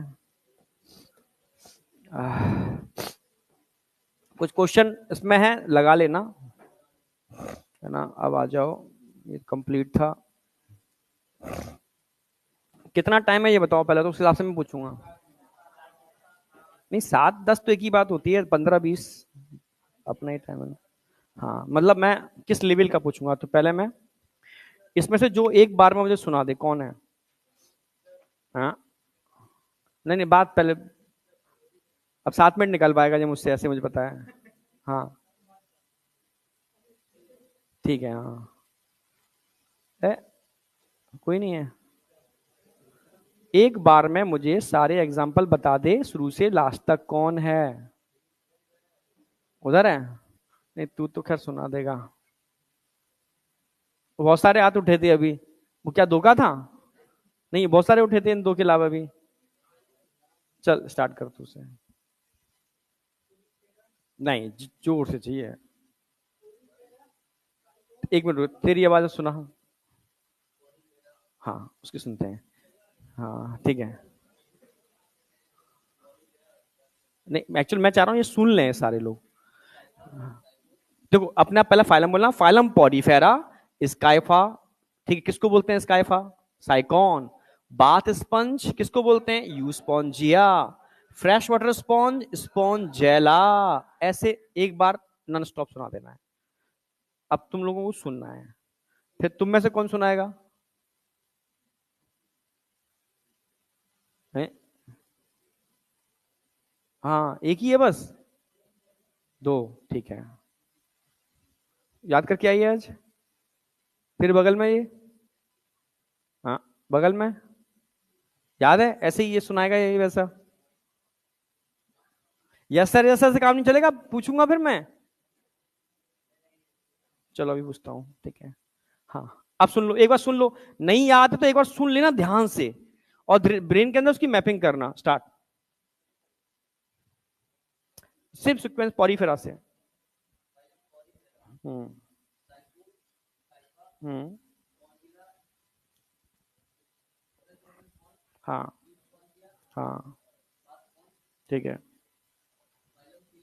हाँ। हाँ, फाइसिलिया पोर्टुगीज में ऐसे सुनाया कर, ठीक है। सिलेंट्रेटा। पॉलिप 3 एग्जाम्पल बता, मेडुसा 1 एग्जाम्पल बता, पॉलिप मेडुसा 2 एग्जाम्पल बताओ। फिर आ जाओ उधर एग्जाम्पल पर, तो मजा आएगा। एडेम्सिया, बहुत बढ़िया। बहुत बढ़िया। ओबिलिया एंड फाइसेलिया दोनों, ठीक है, जहां अल्टरनेशन ऑफ जनरेशन। अब आ जाओ उधर। Portuguese man of war.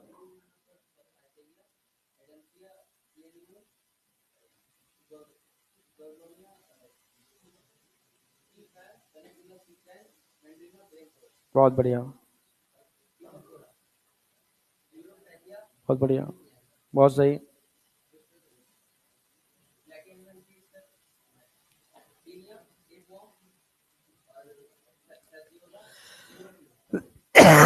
फ्रेशोला liver fluke, बहुत सही। अब roundworm. Ascaris. Filaria worm. Hookworm, बहुत सही। एनिलिडा।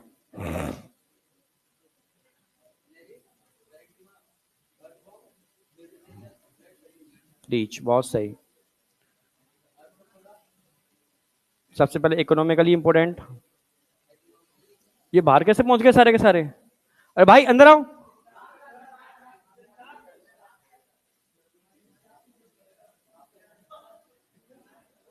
हाँ, हाँ। तुम्हारी पिटाई लग जाएगी, हम सुनवा रहे हैं तुम्हारे लिए, तुम ही बार बार मस्ती तफरी कर रहे हो। हाँ तो अभी अब तुमसे पूछेंगे। हाँ, हाँ। सिल्क बॉम। Lac insect. ए पीछे ध्यान सुनो। एनाफ्लीज। एडीज। क्यूलैक्स। बहुत बढ़िया। लोकस्टा। लिविंग फॉसिल करो ना करो कोई नहीं है, लिमुलस। King crab. अब आगे आ जाओ, आर्थ्रोपोडा के बाद मोलस्का।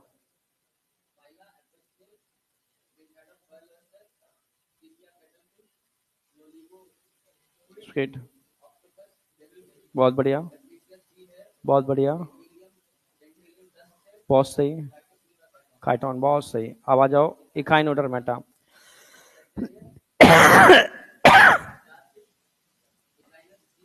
हाँ, हाँ। ठीक है। बिटल स्टार, बहुत बढ़िया। हेमिकॉर्डेटा। सैक्कोग्लॉसस, बहुत बढ़िया। यूरोकॉर्डेटा। बहुत बढ़िया। सिफेलो। या एम्फिऑक्सिस। एक ही बात है ना? अच्छा, अब आगे बढ़ते हैं। लैम्प्रे। हैगफिश। ये कहाँ पाए जाते हैं? साइक्लोस्टोमेटा। साइक्लोस्टोमेटा के बाद अब तुम स्टार्ट करना। पहले कार्टिलेजनस, फिर बोनी।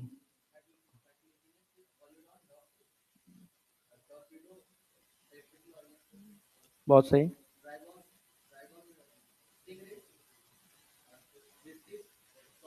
ठीक है।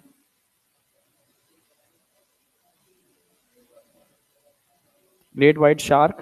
कारकेरोडॉन। ठीक है, बहुत बढ़िया। Bony fish. मरीन। ठीक। सी हॉर्स, ठीक है।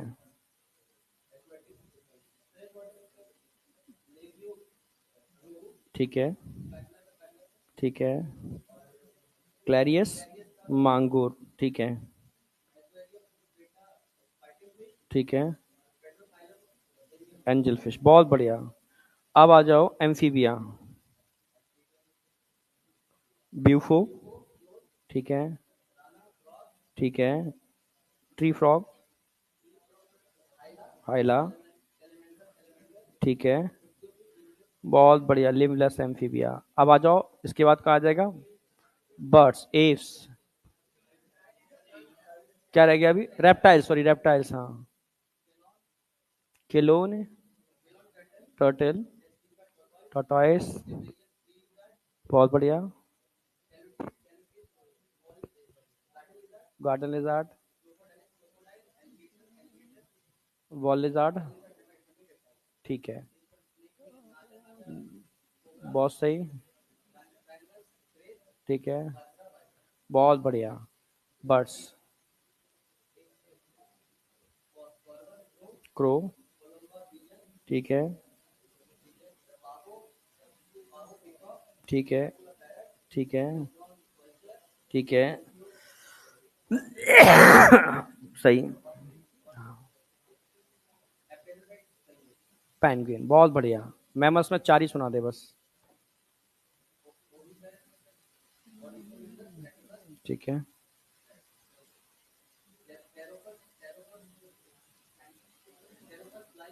ठीक है। मार्सुपियल, वो भी सब याद है। 4 सुना दे बस, ठीक है, मुझे बस एक कंगारू को क्या बोलते हैं? मैक्रोबस कंगारू, बहुत बढ़िया। अब ताली बजा दो भाई इसी बात पे।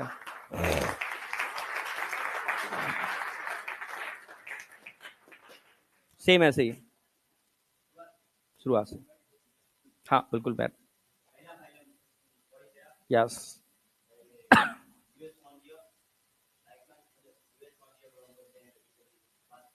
ठीक है।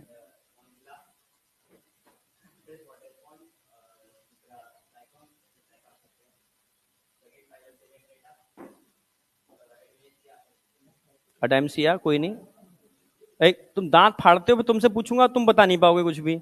दांत फाड़ने में आगे रहते हो, कौन था पता नहीं। ध्यान से सुनो। हाँ, तू बोल। थोड़ा बहुत प्रोनाउंसिएशन हो जाए इधर, कोई फर्क नहीं पड़ता, पर आना चाहिए। अडेम्सिया, कोई दिक्कत नहीं। हाँ बोल। हाँ। हम्म, ठीक है। हम्म,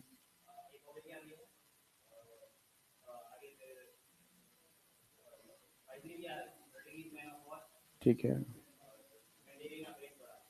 ठीक है, मैं हाँ, तीनों फोटा।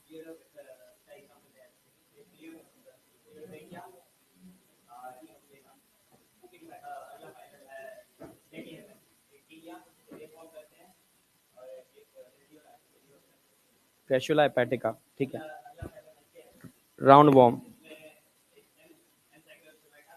ठीक है। ठीक है।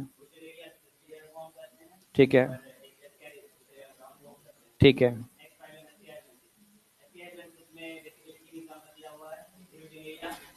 ठीक है। ठीक है। ठीक है।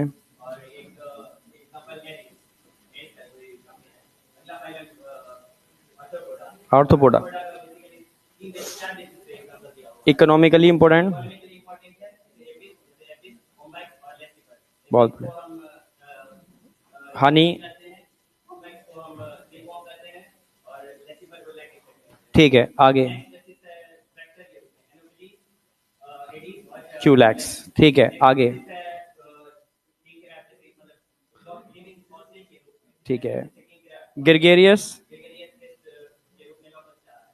लोकस्ट आ गया। मॉलस्का,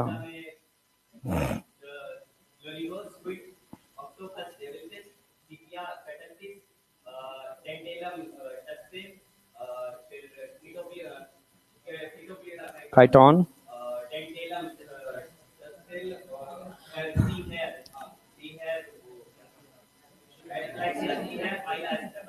एप्पल स्नेल, ठीक है।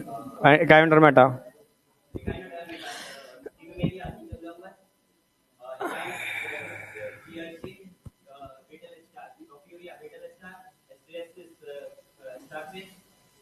एंटीडोन, सी लिली, बहुत सही।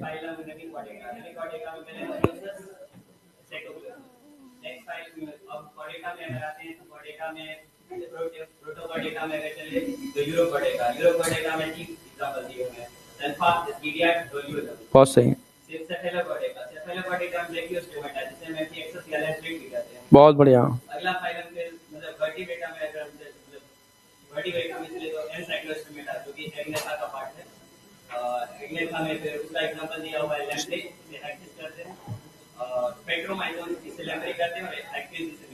ठीक है। आगे, फिश, कार्टिलेजनस, ठीक है।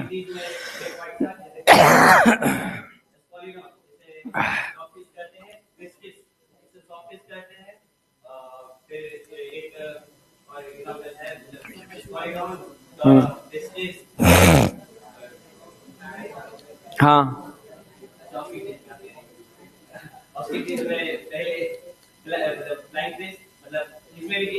हाँ अब ये, हाँ, hippocampus, sea horse,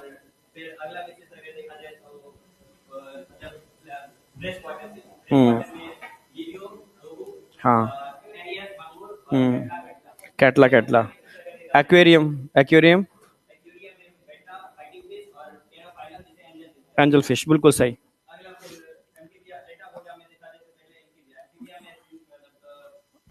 toad,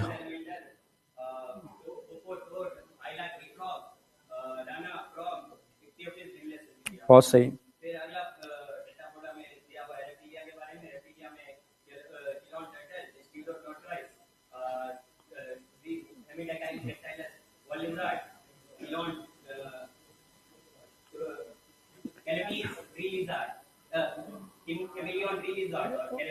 garden lizard, ठीक है,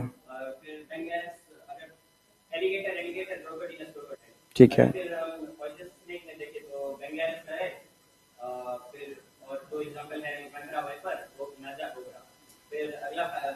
बर्ड्स,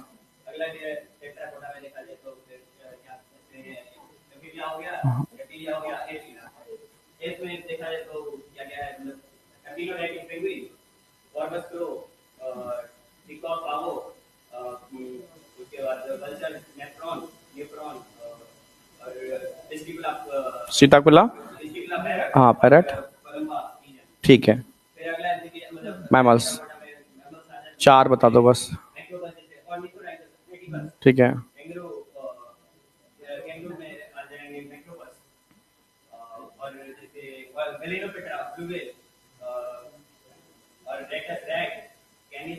बस ठीक है, बस बस क्लैपिंग कर दो बस एक बार, बैठो। अब अगले राउंड के अंदर गर्ल्स की बारी, ठीक है, तो अब आज नहीं पूछूंगा, ठीक है, रिलैक्स हो जाओ पहले, क्योंकि बाहर लोग खड़े हैं, टाइम से ज्यादा हो गया क्या? हाँ तभी कोई नहीं, ठीक है, तो नेक्स्ट राउंड के अंदर आपकी बारी और इधर वाले लोगों की बारी। इधर वाले इधर शिफ्ट मत हो जाना। हाँ, पहचान लिया है हमने। हाँ, हाँ, ठीक है, ठीक है, ऐसे ही सुनाना है, मैं बस आपको फाइलम बोलना है और एग्जाम्पल बताने हैं, ठीक है? यहाँ के सुनाओगे, मजा आ जाएगा। ठीक, ठीक है, डन, बाय बेटा, मिलते हैं नेक्स्ट वीक।